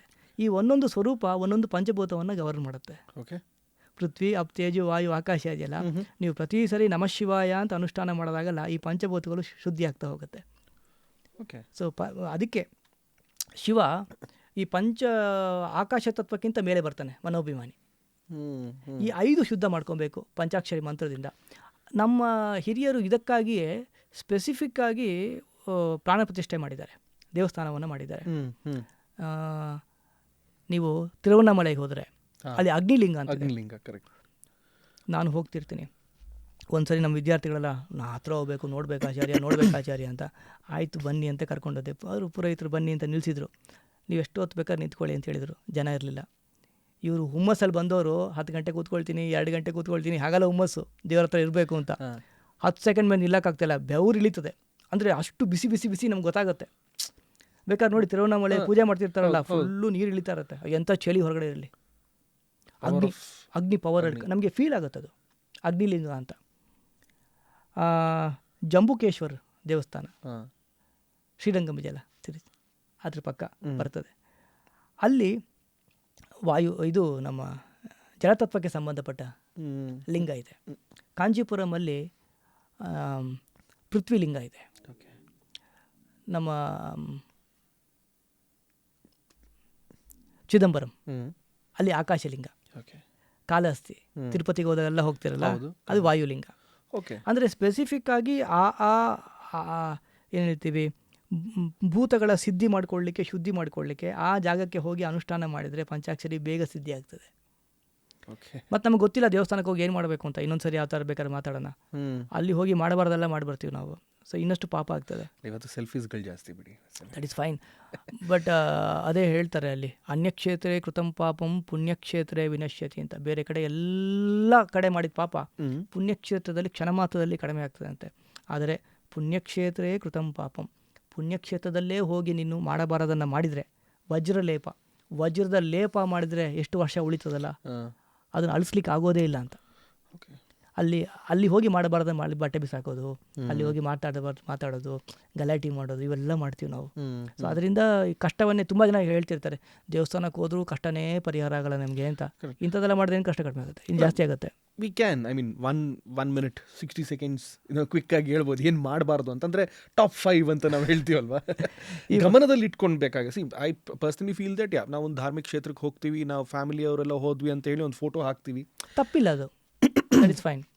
Somewhere I also feel that popularizing this family and nammanna on social media leads to evil. That's a different conversation altogether. No, you are promoting good. ದೇವಸ್ಥಾನಕ್ಕೆ ಹೋಗಿದ್ದೀರಿ, ನಿಮ್ಮನ್ನು ನೋಡಿ 4 ಜನಕ್ಕೆ ದೇವಸ್ಥಾನಕ್ಕೆ ಹೋಗಬೇಕು ಅಂತ ಅನಿಸ್ತಾ ಇದೆ. You are influencing very good. I agree, fine, that's fine. ನಾನು ಹೇಳೋದು, ನಮ್ಮ ಫ್ಯಾಮಿಲಿಯ ಮೇಲೆ ದೃಷ್ಟಿ ಬೀಳುವಂಥದ್ದು the more you popularize on social media ಅನ್ನೋದು, ಅದು ದೃಷ್ಟಿ ಅನ್ನೋದಕ್ಕಿಂತ ಪ್ರೈವೇಸಿನ ಇನ್ವೈಟ್ ಮಾಡುವಂಥದ್ದು ಇರ್ಬೋದು ಅಂತ. ಗೋಯಿಂಗ್ ಟು ಧಾರ್ಮಿಕ ಕ್ಷೇತ್ರ, ಅದರಿಂದ ಇನ್ಫ್ಲುಯೆನ್ಸ್ ಆಗೋದು ಇಸ್ ಒನ್ ಥಿಂಗ್, ನೀವು ಹೇಳಿರೋ ಹಾಗೆ. But what not to do, ಒಂದು ಧಾರ್ಮಿಕ ಕ್ಷೇತ್ರಕ್ಕೆ ಹೋದಾಗ ಕೆಲವರು ವಿ ಗೆಟ್ ಇರಿಟೇಟ್, ಫೋನ್ನ ಸೈಲೆಂಟಲ್ಲಿ ಇಡದೆ ಲೈನಲ್ಲಿ ನಿಂತಿರ್ತಾರೆ, ಇದ್ದೀನಿ ದೇವಸ್ಥಾನದಲ್ಲಿ ಇದ್ದೀನಿ, ಕಾಲ್ ಮಾಡ್ತೀನಿ ಆಮೇಲೆ ಅಂತ. ಅಂದರೆ ಅಲ್ಲಿ ನೀವು ಮಾತಾಡ್ತಿರಲ್ಲ, ಪ್ರತಿಯೊಂದು ಶಬ್ದ ಯುಗ ಅಂತ ಅಲ್ಲೇ ಇರ್ತದೆ. ಅಲ್ಲಿ ನಿಮ್ಮ ಪ್ರತಿಯೊಂದು ಆಲೋಚನೆ ಅದು ಯಾವ ಥರ ಅಂದರೆ, ಫಲವತ್ತಾದ ಭೂಮಿಯಲ್ಲಿ ಬೀಜ ಬಿತ್ತೋ ಕೆಲಸ. ಅಲ್ಲಿ thought discipline, emotional discipline, physical discipline ಎಲ್ಲ ಬೇಕು. ದೈಹಿಕವಾದ ಶಿಸ್ತು, ಮಾನಸಿಕವಾದ ಶಿಸ್ತು, ಭಾವನಾತ್ಮಕವಾದ ಶಿಸ್ತು, ವಾಚಿಕವಾದ ಶಿಸ್ತು, ದೃಶ್ಯ ನೋಟದ ಶಿಸ್ತು. ಈ ಪಂಚ ಇಂದ್ರಿಯಗಳನ್ನು ಯಾವ ಪರ್ಪಸ್ಗೆ ಹೋಗಿದ್ದೀವಿ ಆ ಪರ್ಪಸ್ಗೆ ಯೂಸ್ ಮಾಡಬೇಕು. ಯಾಕೆಂದರೆ ಅಲ್ಲಿ ಹೋಗಿ ಒಳ್ಳೇದು ಯೋಚನೆ ಮಾಡಿದ್ರೆ ಹೆಂಗೆ ಒಳ್ಳೇದು ಮ್ಯಾನಿಫೆಸ್ಟ್ ಆಗುತ್ತೆ, ಅಲ್ಲಿ ಹೋಗಿ ಬೇಡದ ಯೋಚನೆ ಮಾಡಿದರೆ ಅದು ಬೇಡದು ಮ್ಯಾನಿಫೆಸ್ಟ್ ಆಗೇ ಆಗ್ತದೆ. I am prime example for this. ಅಂದರೆ ನನ್ನ ಜಾತಕ ಯಾರೊಬ್ಬರು ನೋಡಬೇಕಾದ್ರೆ ಅವರು ಹೇಳಿದ್ರು, ದೇವರ ಒಂದು ಈ ನಡೆ ಅಂದರೆ ದೇವರ ಒಂದು ಸ್ಥಾನದಲ್ಲಿ ನೀನು ಬ್ರಾಹ್ಮಣರಿಗೆ ಯಾರಿಗೋ ತಮಾಷೆ ಮಾಡಿದ್ಯಾ ಅನ್ನೋದು ಎದ್ದು ಕಾಣ್ತಿತ್ತು ಅವ್ರಿಗೆ. ನನಗೆ ಇಮಿಟೇಷನ್ ಮಾಡೋದು ಬಹಳ ಒಂದು ಕ್ಯೂರಿಯಾಸಿಟಿ. ಮಾಡಿರ್ಬೋದು, ನನಗೆ ಗೊತ್ತಿಲ್ಲ ಯಾವಾಗ ಮಾಡಿದೆ, ಯಾವ ವಿಚಾರದಲ್ಲಿ ಮಾಡಿದೆ ಅಂತ. ಎಷ್ಟೋ ವರ್ಷಗಳ ನಂತರ ಅದು ಇಟ್ ವಾಸ್ ಸೀನ್. ಅವರೆಲ್ಲ ನಿಮಗೆ ಬ್ರಾಹ್ಮಣನ ಶಾಪ ಇದೆ. ನಾವು I can correlate to what you are saying. ಬ್ರಾಹ್ಮಣ ಶಾಪ ಅಂದ ತಕ್ಷಣ ಅದು ಇಷ್ಟೇ, ಬ್ರಹ್ಮತ್ವದ ಕಡೆ ಮುಖ ಮಾಡಿ ಬದುಕ್ತಾ ಇದ್ದವನು, ಪೂರ್ಣತ್ವದ ಕಡೆ ಮುಖ ಮಾಡಿ ಬದುಕ್ತಾ ಇದ್ದವನು. ನಾನು ನಿಮಗೆ ಮೊದಲೇ ಹೇಳಿದೆ, ಪೂರ್ಣತ್ವ ನನಗೆ ತುಂಬ ತುಂಬಿದಾಗ ಬೇಡ ಅಂತ ಅನಿಸ್ತದೆ ಅಂತ. ಅದಕ್ಕೆ ಬಡ ಬ್ರಾಹ್ಮಣ ಅಂತ. ಅಂದರೆ ದುಡ್ಡು ಇಲ್ಲದೆ ಅವನು ಶಿವನಿಗೆ, ಅದೇ ಶಿವನ ಬಗ್ಗೆ ಮಾತಾಡ್ತಾ, ಅವನಿಗೆ ಬಟ್ಟೆ ಹಾಕೊಳ್ಳಿಕ್ಕೆ ಆಗದೆ ಬಟ್ಟೆ ಇಲ್ಲದೆ ಇಲ್ಲ. ಇಡೀ ಜಗತ್ತಿಗೆ ಏನು ಬೇಕು ಎಲ್ಲ ಕೊಡೋ ಶಕ್ತಿ ಇದೆ, ಬಟ್ ಅದರ ಅಗತ್ಯತೆ ಅವನಿಗಿಲ್ಲ. ಈಗ ಒಬ್ಬ ಕೋಟ್ಯಾಧಿಪತಿ ಚಿನ್ನ ಹಾಕಿಲ್ಲ ಅಂದರೆ ಅದು ಸರಳತೆ. ಮೈಯೆಲ್ಲ ಸಾಲ ಮಾಡ್ಕೊಂಡು ಅವ್ನು ಚಿನ್ನ ಹಾಕ್ಕೊಂಡಿಲ್ಲ ಅಂತ ಸರಳತೆ ಅಲ್ಲ, ಅದು ದಾರಿದ್ರ್ಯ. ಅರ್ಥ ಆಗ್ತಾ ಇದೆ ನಿಮಗೆ? ದಾರಿದ್ರ್ಯ ಅದು. ಅಂದರೆ ಈ ವೈರಾಗ್ಯ ಅನ್ನೋದು ಅಭಾವದಲ್ಲಿ ಬರಬಾರ್ದು, ಸಮೃದ್ಧಿಯಲ್ಲಿ ಬರಬೇಕು. Very true. ಈಗ ನಾನು 10 ಕೋಟಿ ದುಡ್ಡಿಗೆ ವ್ಯಾಲ್ಯೂ ಇಲ್ಲ, ಏನು ದುಡ್ಡು ಸಾಯ್ತೀರಿ ಅಂದರೆ ವ್ಯಾಲ್ಯೂ ಇದೆ. 1 ರೂಪಾಯಿ ದುಡಿಯಲ್ಲ, ಸೋಷಿಯಲ್ ಮೀಡಿಯಲ್ಲಿ ಕೂತ್ಕೊಂಡು ಅವ್ರಿವ್ರ ವಿಷಯ ಮಾತಾಡ್ತಾ ಏನು ದುಡ್ಡು ಅಂತಾರೆ, ಅಷ್ಟು ಕೋಟಿ ಇದೆ 1 ಕೋಟಿ ಕೊಡಬಾರ್ದ ಅಂತ. ವ್ಯಾಲ್ಯೂ ಇಲ್ಲ ಅದಕ್ಕೆ. ಅಂದರೆ ಈ ವೈರಾಗ್ಯ ಇವೆಲ್ಲ ಸಮೃದ್ಧಿಯಲ್ಲಿ ಬರಬೇಕು, ಇಲ್ಲದೇ ಬೇಡ ಅನ್ನೋದಲ್ಲ. ಅರ್ಥ ಆಗ್ತಾ ಇದೆ ನಿಮಗೆ? ಇಲ್ಲದೆ ಬೇಡ ಅನ್ನೋದಿಲ್ಲ. ಹಾಗೆ ಆ ಕ್ಷೇತ್ರದಲ್ಲಿ ಸಾಧಕರು, ಜ್ಞಾನಿಗಳು, ಯಾಕೆಂದರೆ ಸಾಮಾನ್ಯ ಜ್ಞಾನಿಗಳು ಅಜ್ಞಾನಿಗಳಿಗೆ ಜ್ಞಾನಿಗಳ ಥರ ಕಾಣಿಸ್ಕೊಳ್ಳಲ್ಲ. ನಮಗೆ ನೋಡೋ ಪಕ್ವತೆ ಇರೋದಿಲ್ಲ ಯಾರು ಜ್ಞಾನಿ ಅಂತ. ಆಡಂಬರ ನೋಡಿ ಜ್ಞಾನಿ ಅಲ್ಲ, ಸರಳವಾಗಿರ್ಬೋದು. ಅದಕ್ಕೆ ಥಾಟ್ಸ್ ಡಿಸಿಪ್ಲಿನ್ ಅಂತ ಹೇಳಿದ್ದು ನಿಮಗೆ. ಅಲ್ಲಿ ಯಾರನ್ನೂ ಕೆಟ್ಟದಾಗಿ ಮಾತಾಡಬಾರ್ದು, ಯಾರನ್ನೂ ಕೀಳಾಗಿ ನೋಡಬಾರ್ದು. ಆ್ಯಂಡ್ ನೋ ಬಡಿ ಈಸ್ VIP ದೇರ್. ಅಲ್ಲಿ ದೇವರು VIP. ಕರೆಕ್ಟ್. ಅಲ್ಲಿ ದೇವರು VIP. ದೇವರಿಗಿಂತ ಯಾರು VIP ಅಲ್ಲ. ಎಲ್ಲ ಅಹಂಕಾರ ಚಪ್ಪಲಿನ ಹೊರಗೆ ಬಿಟ್ಟು ಹೋಗಬೇಕು, ಶರಣಾಗತಿಯಾಗಿ ಹೋಗಬೇಕು ಕ್ಷೇತ್ರದಲ್ಲಿ. ಮತ್ತು ಪ್ರತಿಯೊಂದು ಕ್ಷೇತ್ರಕ್ಕೆ ಕ್ಷೇತ್ರ ವಿಧಿಗಳು ಅಂತ ಕರೀತಾರೆ. ಕನಿಷ್ಠ ಪಕ್ಷ ನೀವೊಂದು ಕ್ಷೇತ್ರದ ಲಾಭವನ್ನು ತೊಗೊಬೇಕಂದ್ರೆ 3 ದಿವಸದಲ್ಲಿ ಇರಬೇಕು. ತರ್ಪಣಾದಿಗಳನ್ನ ಕೊಡಬೇಕು ಅಂತ ಹೇಳುತ್ತೆ. ಅಲ್ಲಿ ನಿಂತು ಅನುಷ್ಠಾನ ಮಾಡಬೇಕು. ನೀವು ಹೋಗಲಿಕ್ಕೆ 3 ದಿವಸ, ವಾಪಸ್ ಬರಲಿಕ್ಕೆ 3 ದಿವಸ ಅಲ್ವಾ? ದೇವಸ್ಥಾನದಲ್ಲಿ 3 ನಿಮಿಷ ಇರಲ್ಲ. ಹೋಟ್ಲಲ್ಲಿ 3 ಗಂಟೆ ಕೂತ್ಕೊಂಡು ಯಾವ್ದು ಆರ್ಡ್ರ್ ಮಾಡೋದು ಅಂತ ನೋಡ್ತೀರಿ. ದೇವಸ್ಥಾನದಲ್ಲಿ ಏನು ಮಾಡ್ತಿರ್ತೀರಿ? ಏನು ತಿನ್ನೋಣ ಅಂತ ಯೋಚನೆ ಮಾಡ್ತಿರ್ತೀರಿ. ಅಂದರೆ ಅಲ್ಲಿ ಏನು ಮಾಡ್ತಾಯಿದ್ದೀರಿ ಅರ್ಥ ಆಗ್ತಿಲ್ಲ ನನಗೆ. ಅಷ್ಟು ಟೈಮು, ಅಷ್ಟು ದುಡ್ಡು ಎಲ್ಲ ಹಾಕಿ ಹೋಗಿ ಎಷ್ಟು ನಿಮಿಷ ರಿಸೋರ್ಸ್ಫುಲ್ಲಾಗಿ ನೀವು ಅಲ್ಲಿ ಕಳೀತಾ ಇದ್ದೀರಿ ಕರೆಕ್ಟ್ ಅಲ್ವಾ? 6 ಗಂಟೆ ಜರ್ನಿ ಮಾಡಿ 60,000 ರೂಪಾಯಿ ಖರ್ಚು ಮಾಡಿ ಅಲ್ಲಿ ಇದ್ದಿದ್ದು ಎಲ್ಲಿ ಜಾಸ್ತಿ? ಹೋಟ್ಲಲ್ಲಿ. ಕ್ಷೇತ್ರದಲ್ಲಿ ಎಷ್ಟು ನಿಮಿಷ ಅನುಷ್ಠಾನ ಮಾಡಿದ್ದೀರಿ? ಏನಕ್ಕೆ ಹೋಗಿದ್ದೀರಿ? ಅಂದರೆ ಈ ಕ್ಷೇತ್ರಗಳು ನಾನು ಏನು ಹೇಳಿದೆ ನಿಮಗೆ, ಅದು ಪ್ರತಿಯೊಂದು ಕ್ಷೇತ್ರದಲ್ಲಿ ಅನುಷ್ಠಾನ ಮಾಡಲಿಕ್ಕೆ ವಿಧಿಗಳಿದೆ. ಅದನ್ನು ನಮ್ಮ ಸೋಷಿಯಲ್ ಮೀಡಿಯಾದಲ್ಲಿ ಮಾತಾಡೋ ವಿಷಯ ಅಲ್ಲ. ಅದು ನಿಮ್ಮ ಗುರುಗಳ ಹತ್ರ, ಯೋಗ ದೀಕ್ಷೆ ಕೊಡೋರ ಹತ್ರ ಅದನ್ನು ಕೇಳಿ. ಯಾಕೆಂದರೆ ಸೋಷಿಯಲ್ ಮೀಡಿಯಾಗೆ ಒಂದು ಲಿಮಿಟೇಷನ್ ಇದೆ. ಅದು ಅವೇರ್ನೆಸ್ ಕ್ರಿಯೇಟ್ ಮಾಡ್ಬೋದು, ಸ್ವಲ್ಪ ಪ್ರಚೋದನೆ ಅಂದರೆ ಒಳ್ಳೆಯ ವಿಷಯ ತಿಳ್ಕೊಳ್ಳಿಕ್ಕೆ ಪುಷ್ಯನ ಮಾಡ್ಬೋದು. ಬಿಟ್ಟರೆ ಇಲ್ಲಿ ಯಾಕೆಂದರೆ ಎಲ್ಲ ಥರ ಜನರು ಎಲ್ಲ ಇಂಟೆನ್ಷನಿಂದ ಎಲ್ಲ ಥರ ನೋಡ್ತಾ ಇರ್ತಾರೆ. ಕೆಲವೊಮ್ಮೆ ನಾವು ಏನು ಪ್ರಿಸ್ಕ್ರೈಬ್ ಮಾಡ್ತೀವಿ ಅದು ತಪ್ಪಾಗಿ ಅರ್ಥ ಮಾಡಿಕೊಂಡು ತಪ್ಪಾಗಿ ಮಾಡಿದರೆ ಅದು ಅಲ್ವಾ? ಹಾಗೆ ಈ ಪಂಚಭೂತದ ಏನು ದೇವಸ್ಥಾನಗಳು ಹೇಳಿದ್ದೆ, ಅಲ್ಲಿ ಹೋಗೋದು. ಮತ್ತು ಪಂಚಭೂತ ಶುದ್ಧಿ. ಈಗ ನಾವೆಲ್ಲ ನಮ್ಮ ಯೋಗ ಸಂಸ್ಥೆಗಳಲ್ಲಿ ವಜ್ರಕ್ರಿಯೆ ಎಲ್ಲ ಸ್ಟಾರ್ಟ್ ಮಾಡೋಕ್ಕೆ ಮುಂಚೆ ಈ Vajrakriye very attractive term and I bin reading quite about it ನಿಮ್ಮ ವಾಟ್ಸಪ್ ಚಾನಲ್ನಲ್ಲಿ. What exactly is Vajrakriye? ಕ್ರಿಯಾ ಮತ್ತು ಕರ್ಮಕ್ಕೆ ವ್ಯತ್ಯಾಸ ಇದೆ. ಕ್ರಿಯೆ ಅಂದರೆ ಇಂಟರ್ನಲ್ ಪ್ರಾಕ್ಟೀಸ್. ನನ್ನದೇ ದೇಹ, ನನ್ನದೇ ಉಸಿರು, ನನ್ನದೇ ಮನಸ್ಸನ್ನು ಉಪಯೋಗಿಸಿಕೊಂಡು ನನ್ನ ಸಮಸ್ಯೆಗೆ ನಾನು ಪರಿಹಾರ ಕಂಡುಕೊಳ್ಳೋದು. ಕರ್ಮ ಅನ್ನೋದು ಎಕ್ಸ್ಟರ್ನಲ್ ಆಗಿ ಸಪೋರ್ಟ್ ತೊಗೊಳ್ತೀವಿ. ನಾವು ಹೋಮ ಮಾಡ್ತೀವಿ, ಪುರೋಹಿತರು ಬೇಕು, ಅದಕ್ಕೆ ಸಾಮಗ್ರಿಗಳು ಬೇಕು, ಎಲ್ಲ ಬೇಕು, ಟೈಮ್ ಬೇಕು, ದುಡ್ಡು ಬೇಕು, ಎಲ್ಲ ಬೇಕು. ಅಂದರೆ ವಿ ಆರ್ ಟೇಕಿಂಗ್, ಈಗ ಲಾಯರ್ನ ಪವರ್ ಆಫ್ ಅಟರ್ನಿ ಕೊಟ್ಟು ವಾದ ಮಾಡು ಅಂತ ಹೇಳ್ತೀವಲ್ಲ, ಹಾಗೆ ಅವರೆಲ್ಲ ಪೂಜೆ ಮಾಡಿ ಕೊನೆಗೆ ಕೃಷ್ಣಾರ್ಪಣ ಅಂತ ತುಳಸಿ ಬಿಡಿಸ್ತಾರೆ. ಆ ಪುಣ್ಯ ನಿಮ್ಗೆ ಕೊಡ್ತಾರೆ. ಅವ್ರು ಮಾಡಿದ ಕರ್ಮದ ಪುಣ್ಯವನ್ನು ನಿಮಗೆ ಕೊಡ್ತಾರೆ. ದೇವಸ್ಥಾನದಲ್ಲಿ ಅಭಿಷೇಕಕ್ಕೆ ದುಡ್ಡು ಕೊಟ್ಬಿಡ್ತೀರಿ. ಅಭಿಷೇಕ ಮಾಡಿ ಕೊನೆಗೆ ನಿಮ್ಮ ಹೆಸರಲ್ಲಿ ಅರ್ಚನೆ ಮಾಡಿ ಕೃಷ್ಣಾರ್ಪಣ ಅಂತ ಬಿಡಿಸ್ತಾರೆ, ಪುಣ್ಯ ಬರ್ತದೆ. ಕ್ರಿಯೆ ಆಗಲ್ಲ, ನಾನೇ ಪ್ರಾಕ್ಟೀಸ್ ಮಾಡಬೇಕು. That is one. ಎರಡನೇದು ವಜ್ರಕ್ರಿಯೆ. ನಾನು ನಿಮ್ಗೆ ಅದೇ ಹೇಳ್ತಾ ಇರೋದು. ಈ ಕ್ಷೇತ್ರಕ್ಕೆ ಹೋಗ್ಬೇಕಾದ್ರೆ ಏನು ಬೇಕು ಅಂತ ಕೇಳಿದ್ರಲ್ಲ, ಮೆಂಟಲ್, ಫಿಸಿಕಲ್, ಎಮೋಷನಲ್ ಸ್ಟೆಬಿಲಿಟಿ ಬೇಕು. ಅದನ್ನು ತಂದು ಕೊಡುತ್ತೆ, ಸ್ಟೇಬಲ್ ಮಾಡುತ್ತೆ. ವಜ್ರ ಥರ ದೇಹ ಮನಸ್ಸನ್ನು ಗಟ್ಟಿ ಮಾಡುತ್ತೆ. ಒಬ್ಬ ವ್ಯಕ್ತಿ ಆರೋಗ್ಯವಾಗಿ ಆನಂದವಾಗಿ ಬದುಕಲಿಕ್ಕೆ ಏನೇನು ಬೇಕು ಇವೆಲ್ಲವನ್ನು ಆ ವಜ್ರಕ್ರಿಯೆ 10 ದಿವಸದಲ್ಲಿ ಕವರ್ ಮಾಡುತ್ತೆ. ಮತ್ತು ಅದು 1 ದಿವಸ ಕಲಿತು 10 ದಿವಸ ಮಾಡೋದಲ್ಲ, 10 ದಿವಸನೂ ಬೇರೆ ಬೇರೆದನ್ನೇ ಅನ್ಲರ್ನ್ ಮಾಡ್ತೀರಿ, ಲರ್ನ್ ಮಾಡಲ್ಲ. ಅನ್ಲರ್ನ್ ಮಾಡ್ತೀನಿ. ಯಾಕೆಂದ್ರೆ ನಿಮಗೆ ಗೊತ್ತಿಲ್ಲದೆ ಇರೋದು ಹೇಳೋಕ್ಕೆ ಜಗತ್ತಿನಲ್ಲಿ ಯಾರಿಗೂ ಇಲ್ಲ. ಎಲ್ಲ ಗೊತ್ತಿದೆ ಅಂತ ಗೊತ್ತಿಲ್ಲ ಅಷ್ಟೇ. ಮತ್ತು ಅಲ್ಲಿ ಇನ್ನೊಂದೇನು ಅಂದರೆ, ಒಂದು ಬ್ಯಾಚ್ ಇದ್ದಾಗ ಇನ್ನೊಂದು ಬ್ಯಾಚ್ ಇರೋಲ್ಲ. ಅಂದರೆ ಬರೋ ಜನರು ಕಸ್ಟಮೈಸ್ ಆಗ್ತಾ ಹೋಗುತ್ತೆ. ಈಗ 42ನೇ ಬ್ಯಾಚ್ ಆಗ್ತಾ ಇದೆ. 42 ಬ್ಯಾಚು ಬೇರೆ ಬೇರೆ, ಯಾಕೆಂದರೆ ಬರೋ ಜನರು ಡೈವರ್ಸ್ ಆಗಿರುತ್ತೆ. ಅವರ ಸ್ಟೇಟಸ್ ಬೇರೆ ಇರ್ತದೆ, ರಿಕ್ವೈರ್ಮೆಂಟ್ ಬೇರೆ ಇರ್ತದೆ. ಕರೆಕ್ಟ್. ಯಾಕೆ ಇದಾದಮೇಲೆ ನಾನು ಹೇಳಿದೆ ನಿಮಗೆ, ಇದಾದಮೇಲೆ ಮನಸ್ಸು ಬರ್ತದೆ ಅಂತ. ಈಗ ನಮಗೆ ಆದಿ ಮತ್ತು ವ್ಯಾಧಿ ಅಂತ ಹೇಳ್ತೀವಿ. ಮನಸ್ಸಿಗೆ ಬರೋ ರೋಗವನ್ನು ಆದಿ ಅಂತ ಕರಿತೀವಿ, ದೇಹಕ್ಕೆ ಬರೋ ರೋಗವನ್ನು ವ್ಯಾಧಿ ಅಂತ ಕರಿತೀವಿ. ಈಗ ಡಾಕ್ಟರ್ ಹತ್ರ ಹೋಗ್ತೀವಿ ನಾವು, ಶೀತ ನೆಗಡಿ ಕೆಮ್ಮು ಜ್ವರ ಅಂತ ಹೋಗ್ತೀರಿ. ಡಾಕ್ಟ್ರು ಮಾತ್ರೆ ಕೊಡ್ತಾರೆ. ಒಂದು ವಾರ ಆದಮೇಲೆ ವಾಪಸ್ ಹೋಗಿದ್ಮೇಲೆ ಮಾತ್ರೆ ಸಾಕು ಅಂತ ಹೇಳ್ತಾರೆ ಅಥವಾ ಇನ್ನೂ ಕಂಟಿನ್ಯೂ ಮಾಡು ಅಂತ ಹೇಳ್ತಾರೆ. ಹುಷಾರಾಗಿದೆ ಸಾಕು ಅಂತ ಹೇಳ್ತಾರೆ ಅಲ್ವಾ? ಕರೆಕ್ಟ್. ಅದೇ ಈಗ ಕೆಲವು sinus, migraine, acidity, PCOD, PCOS, thyroid, autoimmune disorders, diabetes ಅಲ್ವಾ, ಇನ್ಸೋಮೇನಿಯಾ, ಸ್ಟ್ರೆಸ್ಸು, ಆ್ಯಂಗ್ಸೈಟಿ, ಡಿಪ್ರೆಷನ್ನು, ಈಗ ಎಲ್ಲೇನೋ ಹೊಸ ರೋಗಗಳು ಹೇಳ್ತೀವಿ. ಡಾಕ್ಟರ್ ಹತ್ರ ಹೋದರೆ 1 ವರ್ಷ 2 ವರ್ಷ 3 ವರ್ಷ ಡೋಸ್ ಕಡಿಮೆ ಮಾಡ್ತಾರ ಅಥವಾ ಜಾಸ್ತಿ ಆಗ್ತಾ ಇರುತ್ತೆ ಸಾಮಾನ್ಯವಾಗಿ. ಆ ಅರ್ಥ ಏನು ಅಂದರೆ ರೋಗ ಇನ್ನೂ ಜಾಸ್ತಿ ಆಗ್ತಾ ಇದೆ. ಸಿಂಪ್ಟಮ್ಸ್ನ ಮಾತ್ರ ನಾವು ಗೊತ್ತಾಗದೇ ಇರೋಂಗೆ ಮ್ಯಾನೇಜ್ ಮಾಡ್ತಾ ಇದ್ದೀವಿ. ಸಿಂಪ್ಟಮೆಟಿಕ್ ರಿಲೀಫ್ ಸಿಗ್ತಾ ಇದೆ. ಯಾಕೆ ಟ್ರೀಟ್ಮೆಂಟ್ ಸಿಗಲ್ಲ ಅಂದರೆ ಆ ರೋಗಗಳು ದೇಹದಲ್ಲಿ ಸೋರಿಯಾಸಿಸ್ ಎಲ್ಲ ಇದೆ, ದೇಹದಲ್ಲಿ ಕಾಣಿಸುತ್ತೆ, ಆದರೆ ಅದು ದೇಹದಲ್ಲಿ ಇರೋದಿಲ್ಲ. ಈಗ ಸಿಟ್ಟು ಬಂದರೆ ಹಲ್ ಕಡಿತೀರಾ? ನಾಚಿಕೆ ಆದರೆ ಕೆನ್ನೆ ಕೆಂಪಾಗತ್ತಾ? ಸಿಟ್ಟು ಬಂದರೆ ಕಣ್ಣು ಕೆಂಪಾಗತ್ತಾ? ಕರೆಕ್ಟ್. ಹೌದಾ? ಬೇಜಾರ ಖುಷಿಯಾದಾಗ ಹೊಟ್ಟೆ ಗುಡುಗುಡು ಬಟರ್ಫ್ಲೈ ಆಗುತ್ತಾ? ಅಂದರೆ ನಮ್ಮ ಪ್ರತಿಯೊಂದು ಎಮೋಷನ್ನು ಬಾಡಿ ಮೇಲೆ ಇನ್ಸ್ಟೆಂಟ್ ರೆಸ್ಪಾನ್ಸ್ ಮಾಡ್ತಾ ಇರುತ್ತೆ. ನಮ್ಮ ಮೆಟಬಾಲಿಸಮ್ ಮೇಲೆ, ಗಟ್ ಹೆಲ್ತ್ ಮೇಲೆ. ಗಟ್ಟನ್ನು ಸೆಕೆಂಡ್ ಬ್ರೈನ್ ಅಂತ ಕರೀತಾರೆ. ಕರೆಕ್ಟ್.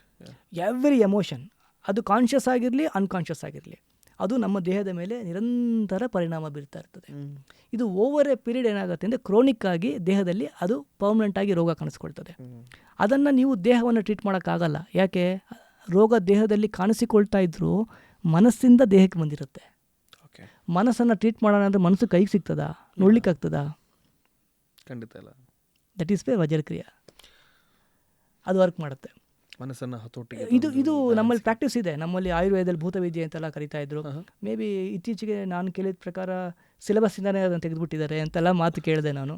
ಐ ಥಿಂಕ್ ಒಳ್ಳೆ ಬೆಳವಣಿಗೆ ಅಲ್ಲ. ಅಂದರೆ ಒಂದು ಸಿಸ್ಟಮ್ನ ಕಂಪ್ಲೀಟಾಗಿ ಮುಂದಿನ ಜನ್ರೇಷನ್ಗೆ ತೊಗೊಂಡೋಗೋ ಜವಾಬ್ದಾರಿ ಅಕಾಡೆಮಿಕ್ಗೆ ಇರಬೇಕು ಅನ್ನೋದು ನನ್ನ ಅನಿಸಿಕೆ. ಯಾಕೆಂದರೆ ಎಲ್ಲವೂ ಫಾರ್ಮಾ ಡ್ರಗ್ಗಿಂದ ವಾಸಿಯಾಗೋದಿಲ್ಲ. ಅದಕ್ಕೆ ಇವತ್ತು ವೆಸ್ಟಲ್ಲಿ ಯೋಗ ತುಂಬ ಮೆಂಟಲ್ ಎಲಿಮೆಂಟ್ಸ್ನ, ಎಮೋಷ್ನಲ್ ಇಂಬ್ಯಾಲೆನ್ಸಸ್ನ, ಸ್ಟ್ರೆಸ್ಸು, ಆ್ಯಂಗ್ಸೈಟಿ, ಡಿಪ್ರೆಷನ್ನ ಏನು ಟ್ರೀಟ್ಮೆಂಟ್ ಮಾಡ್ತೀರಿ ನೀವು? ಬೈಪೋಲಾರ್ ಡಿಸಾರ್ಡರ್ ಅಂತೆಲ್ಲ ಕರಿತೀವಿ. ಹಲವಾರು ಮನಸ್ಸಿನ ಸಮಸ್ಯೆಗಳಿಗೆ ನಮಗೆ ಚಿಕಿತ್ಸೆ ಸಿಗೋದೇ ಇಲ್ಲ.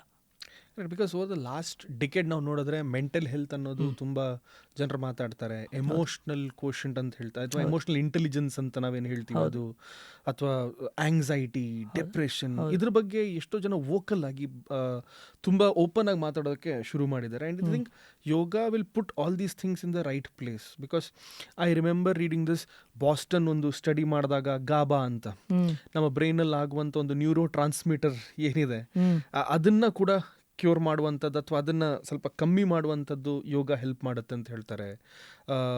ದೆನ್ ಯುನೋ ನಮ್ಮ ಬ್ರೈನಲ್ಲಿ ಆಗುವಂಥ ಕೆಲವೊಂದು ಹಲವಾರು ಬೆಳವಣಿಗೆಗೂ ಕೂಡ ಯೋಗ ಈಸ್ ಆಲ್ಮೋಸ್ಟ್ ಹೆಲ್ಪ್ಫುಲ್ ಅಂತ. ಲೈಕ್ ಮಾಲ್ ಫಂಕ್ಷನ್ ಆದ್ರೆ ಆಯ್ತು, ಏನೋ ಒಂದು ಆಯಿತು, but it will help you like okay ಥಾಟ್ಸ್ಗಳನ್ನು ಒಂದು ಅಲೈನ್ ಮಾಡೋದಕ್ಕೆ ಯೋಗ. ಈಗ ತುಂಬ ಸಿಂಪಲ್ಲು. ಈಗ ನೋಡಿ, ಕೆಲವರು ತುಂಬ ಅಡ್ಮಾಂಡ್ ಇರ್ತಾರೆ. ನಿಮಗೆ ಅಂದರೆ ಸಿಟ್ಟು ಬರುತ್ತೆ ಅಂದ್ಕೊಳ್ಳಿ, ಮೈ ಗಟ್ಟಿ ಆಗುತ್ತೆ, ಹಿಂಗೆ ಮಾಡಲೇಬೇಕು ನೀನು, ಆಗುತ್ತಾ? ಒಂದು ಸರಿ ಆಯಿತು, ಎರಡನೇ ಸರಿ ಭಾವನೆ ಬಂತು, ಹಿಂಗಾಯಿತು. ನೀವು ಆ ಥಾಟ್ ಪ್ರೊಸೆಸ್ ಹ್ಯಾಬಿಟ್ ಆದರೆ ಏನಾಗುತ್ತಾ, ಒಂದು ಸರಿ ಗಟ್ಟಿಯಾಗಿದ್ದು ಲೂಸ್ ಆಗಲ್ಲ, ಸ್ಟ್ರೋಕ್. ಈಗ ಪಾರ್ಕಿನ್ಸನ್ ಅಂತೆಲ್ಲ ಕರಿತೀವಿ. ಇದು ಮನಸ್ಸಿಂದ ದೇಹಕ್ಕೆ ಇನ್ಸೋಮೇನಿಯಾ, ನಿದ್ರೆ ಬರಲ್ಲ. ಏನು ನಿದ್ರೆ ಬರಲ್ಲ ಅಂದರೆ ಬೆಳಗ್ಗೆ ಹೀಗೆ ಮಾಡಿದ್ದೆಲ್ಲ ನೈಟ್ ಓಡ್ತಾ ಇರುತ್ತೆ, ಹಿಂಗೆ ಓಡ್ತಾ ಇರ್ತದೆ. ಅಟೆನ್ಷನ್ ಸ್ಪ್ಯಾಮೇ ಇಲ್ಲ. 3 ಸೆಕೆಂಡ್ ಮೇಲೆ ಹಿಂಗೆ ಏನು ನೋಡಿದ್ದು ಗೊತ್ತಿಲ್ಲ, ಹಿಂಗೆ ನೋಡ್ತಾ ಇರೋದು. ಸ್ಟ್ರೆಸ್ಸು, ಆ್ಯಂಗ್ಸೈಟಿ, ಡಿಪ್ರೆಷನ್ನು, ಇನ್ಸೋಮೇನಿಯಾ ಇವೆಲ್ಲ ಮನೋವಿಕಾರಗಳು. ಆ್ಯಕ್ಚುಲಿ ಇವಂದರೆ ಬೆಂಗಾಲಿ ಸ್ವೀಟ್ಸ್ ಥರ. ಅಂದರೆ ನೋಡೋಕ್ಕೆ ಬೇರೆ ಇರ್ತದೆ, ಫ್ಲೇವರ್ ಬೇರೆ ಇರ್ತದೆ, ಬೆಟ್ ಬೇಸು ಆಲ್ಮೋಸ್ಟ್ ಅದೇ ಅಲ್ವಾ ಪನ್ನೀರು. ಯಾರಾದ್ರು ಬೆಂಗಾಲ್ ಸ್ವೀಟ್ಸು ಪ್ರೇಮಿಗಳಿದ್ರೆ ದಯವಿಟ್ಟು ತಪ್ಪು ತಿಳ್ಕೊಬೇಡಿ. ಬಟ್ ಅದು ಅಂದರೆ ನಿಮ್ಗೆ ಅರ್ಥ ಆಗಲಿ ಅಂತ very simple way, very savage reply Bengali sweets ಅಂತ. ಯಾಕೆಂದ್ರೆ ನನ್ನ ಅನುಭವ ಇದು. ಯಾಕೆಂದರೆ ನಾನೊಂದು 10-20 ಇಯರ್ಸ್ ಬ್ಯಾಕು ಯಾರಿಗೂ ಮನೆಗೆ ಬರ್ತಾ ಇದ್ದಾರೆ, ಅಮ್ಮ ಸ್ವೀಟ್ ತೊಗೊಂಬ ಅಂತ. ನಮಗೆಲ್ಲ ಹೊರಗೆ ತಿಂದಲ್ಲ ಅಷ್ಟು ಸ್ವೀಟ್ ಅಂಗಡಿ ಎಲ್ಲ ಅಭ್ಯಾಸ ಇಲ್ಲ. ನಾನು ಹೋದೆ, ನೋಡೋಕೆ ಖುಷಿ ಆಗ್ಬಿಡುತ್ತೆ ನನಗೆ. ಈ ಕಲರ್ ಇದೆ. ನಾವೆಲ್ಲ ಮೈಸೂರು ಪಾಕು, ಈ ಸೋನ್ ಪಾಪಡಿ ಬೇರೆ ಬೇರೆ ಇರ್ತದೆ ನೋಡೋಕ್ಕೆ ಅಲ್ವಾ, ಈ ಎಲ್ಲ ಒಂದು ಬೇರೆ ಬೇರೆ ಕಲರು ಅಂತ ನಾನು ಅದು ಟೇಸ್ಟ್ ಕೊಡಿ ಅಂದರೆ ಅದು ಇದು ಕೊಡಿ, ಬಣ್ಣ ಬೇರೆ ಎಲ್ಲ. ನನಗೆ ಏನಪ್ಪ ಇದು ಅರ್ಥನೇ ಆಗಿಲ್ಲ ನನಗೆ. ಆ ಹೆಸರು ಬೇರೆ ಬೇರೆ ಹೇಳ್ತಾರೆ, ಫ್ಲೇವರ್ ಬೇರೆ ಇದೆ, ಬಟ್ ಒಂದೇ ಬೇಸ್ ಅನಿಸ್ತಾ ಇತ್ತು ನನಗೆ. ಮೇ ಬಿ ನಾನು ಹೋಗಿದ್ದ ಬೆಂಗಾಲಿ ಸ್ವೀಟ್ಸ್ ಅಂಗಡಿ ಆ ಥರ ಇತ್ತಲ್ವೋ ಗೊತ್ತಿಲ್ಲ, ಬಟ್ ಯಾರು ನಾನು ಬಟ್ ನಾನು ನಾನು ಜಸ್ಟ್ ಹೇಳಿದ್ದು ನನಗೆ ಆ ಥರ ಈ ಬೇರೆ ಬೇರೆ ಹೆಸರನ್ನ ಕರಿತೀವಿ ಬಿಟ್ಟರೆ ಆ್ಯಸಿಡಿಟಿ ಎಷ್ಟು ಟ್ರೀಟ್ಮೆಂಟ್ ಮಾಡಿದ್ರು ವಾಸಿ ಆಗೋದಿಲ್ಲ. ಈಗ ಆಹಾರದಿಂದ ನಿಮ್ಗೆ ಆ್ಯಸಿಡಿಟಿ ಬಂದಿದ್ದರೆ ಫುಡ್ ಸರಿಯಾದ ತಕ್ಷಣ ಆ್ಯಸಿಡಿಟಿ ಕಡಿಮೆ ಆಗಿಬಿಡ್ಬೇಕು. ಕೆಲವರು ಪಾಪ ಸಾತ್ವಿಕ್ ಫುಡ್ಡೇ ತಿಂತಾರೆ, ಟೆನ್ಷನ್ ಆಗ್ತಾ ಇರುತ್ತೆ. ಅದೇನಂದರೆ ಮನಸ್ಸಿಂದ ದೇಹಕ್ಕೆ ಬಂದಿರ್ತದೆ. ಸೊ ಅದು ಫೇಲ್ ಆಗ್ತಾಯಿದೆ. ಫಾರ್ಮಾ ಇಂಡಸ್ಟ್ರಿ ಅದನ್ನು ಪಾಪ ಅಡ್ರೆಸ್ ವರ್ಕಲ್ಲಿ ಮಾಡಲಿಕ್ಕೆ ಆಗಲ್ಲ. ಯಾಕೆಂದರೆ ನೀವು ದೇಹನ ಮಾತ್ರ ಟ್ರೀಟ್ ಮಾಡ್ಬೋದು ಮೆಡಿಸನಿಂದ, ಮನಸ್ಸನ್ನೆಲ್ಲ. So that is where actually Vajrakriye ಮಾಡಿದ್ದೇ ಹಾಗೆ. ನಾನೀಗ ಒಂದು 5-6 ವರ್ಷ ಆಯಿತು ಯಾರನ್ನೂ ಮೀಟೇ ಮಾಡಲ್ಲ, ಮೀಟ್ ಮಾಡಲ್ಲ, ಫೋನಲ್ಲಿ ಮಾತಾಡೋದು ಇಲ್ಲ. ಪರ್ಸನಲ್ ಎಕ್ಸ್ಪೀರಿಯನ್ಸ್ ಆಗಿದೆ ನಿಮಗೆ.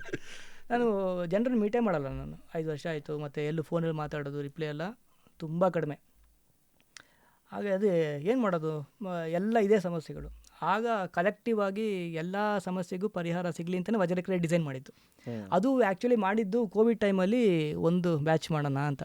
ಅಂದರೆ ನಾನು ಆನ್ಲೈನ್ ಪಾಠ ಮಾಡ್ತಾ ಇರಲಿಲ್ಲ. ಎಲ್ಲ ವಿದ್ಯಾರ್ಥಿ, ಒಂದು 17 ದೇಶದಲ್ಲಿ ವಿದ್ಯಾರ್ಥಿಗಳಿದೆ, ಬೇರೆ ಬೇರೆ ದೇಶದಲ್ಲಿ. ಅವರೆಲ್ಲ ಆಚಾರ್ಯ ಟೆನ್ಷನ್ ಆಗ್ತದೆ, ಆಚಾರ್ಯ ಹಾರ್ಟ್ ಪಡ್ಕೊಳ್ತಾ ಇದೆ, ಬೀಟ್ ಆಗ್ತದೆ, ಏನು ಮಾಡೋದು, ದೂರ ಕೂತಿದ್ದಾರೆ. ನನಗೇನಾಯಿತು, ಫೋರ್ಸ್ಫುಲ್ಲಾಗಿ ನಾನು ಮಾಡಲೇಬೇಕಾಯಿತು. ಯಾಕೆ ನನ್ನ ವಿದ್ಯಾರ್ಥಿಗಳು ಬೇರೆ ಬೇರೆ ಕಡೆ ಇದ್ದರು. ಅವರು ಅವರಿಗೆ ಅಂತ ಒಂದು ವಜ್ರಕ್ರಿಯೆಯಿಂದ ಡಿಸೈನ್ ಮಾಡಿ ಎಲ್ಲ, ಅಂದರೆ ಒಬ್ಬ ನೀವು ಶಾಲಾ ಕಾಲೇಜಲ್ಲಿ ಏನೇನು ಓದಿರಲ್ಲ ನಿಮ್ಮ ಬಗ್ಗೆನೇ ನಿಮ್ಮ ಕಂಪ್ಲೀಟ್ ಯೋಗಿಕ್ ಅನಾಟಮಿ ಫಿಸಿಯಾಲಜಿ ಎಲ್ಲ ಕವರ್ ಆಗಿಬಿಡುತ್ತದೆ. ಹೆಂಗೆ ಫಂಕ್ಷನ್ ಆಗುತ್ತೆ, ಕರ್ಮ ಅಂದರೆ ಏನು, ಇವೆಲ್ಲ ಕವರ್ ಆಗುತ್ತೆ ಅದರಲ್ಲಿ.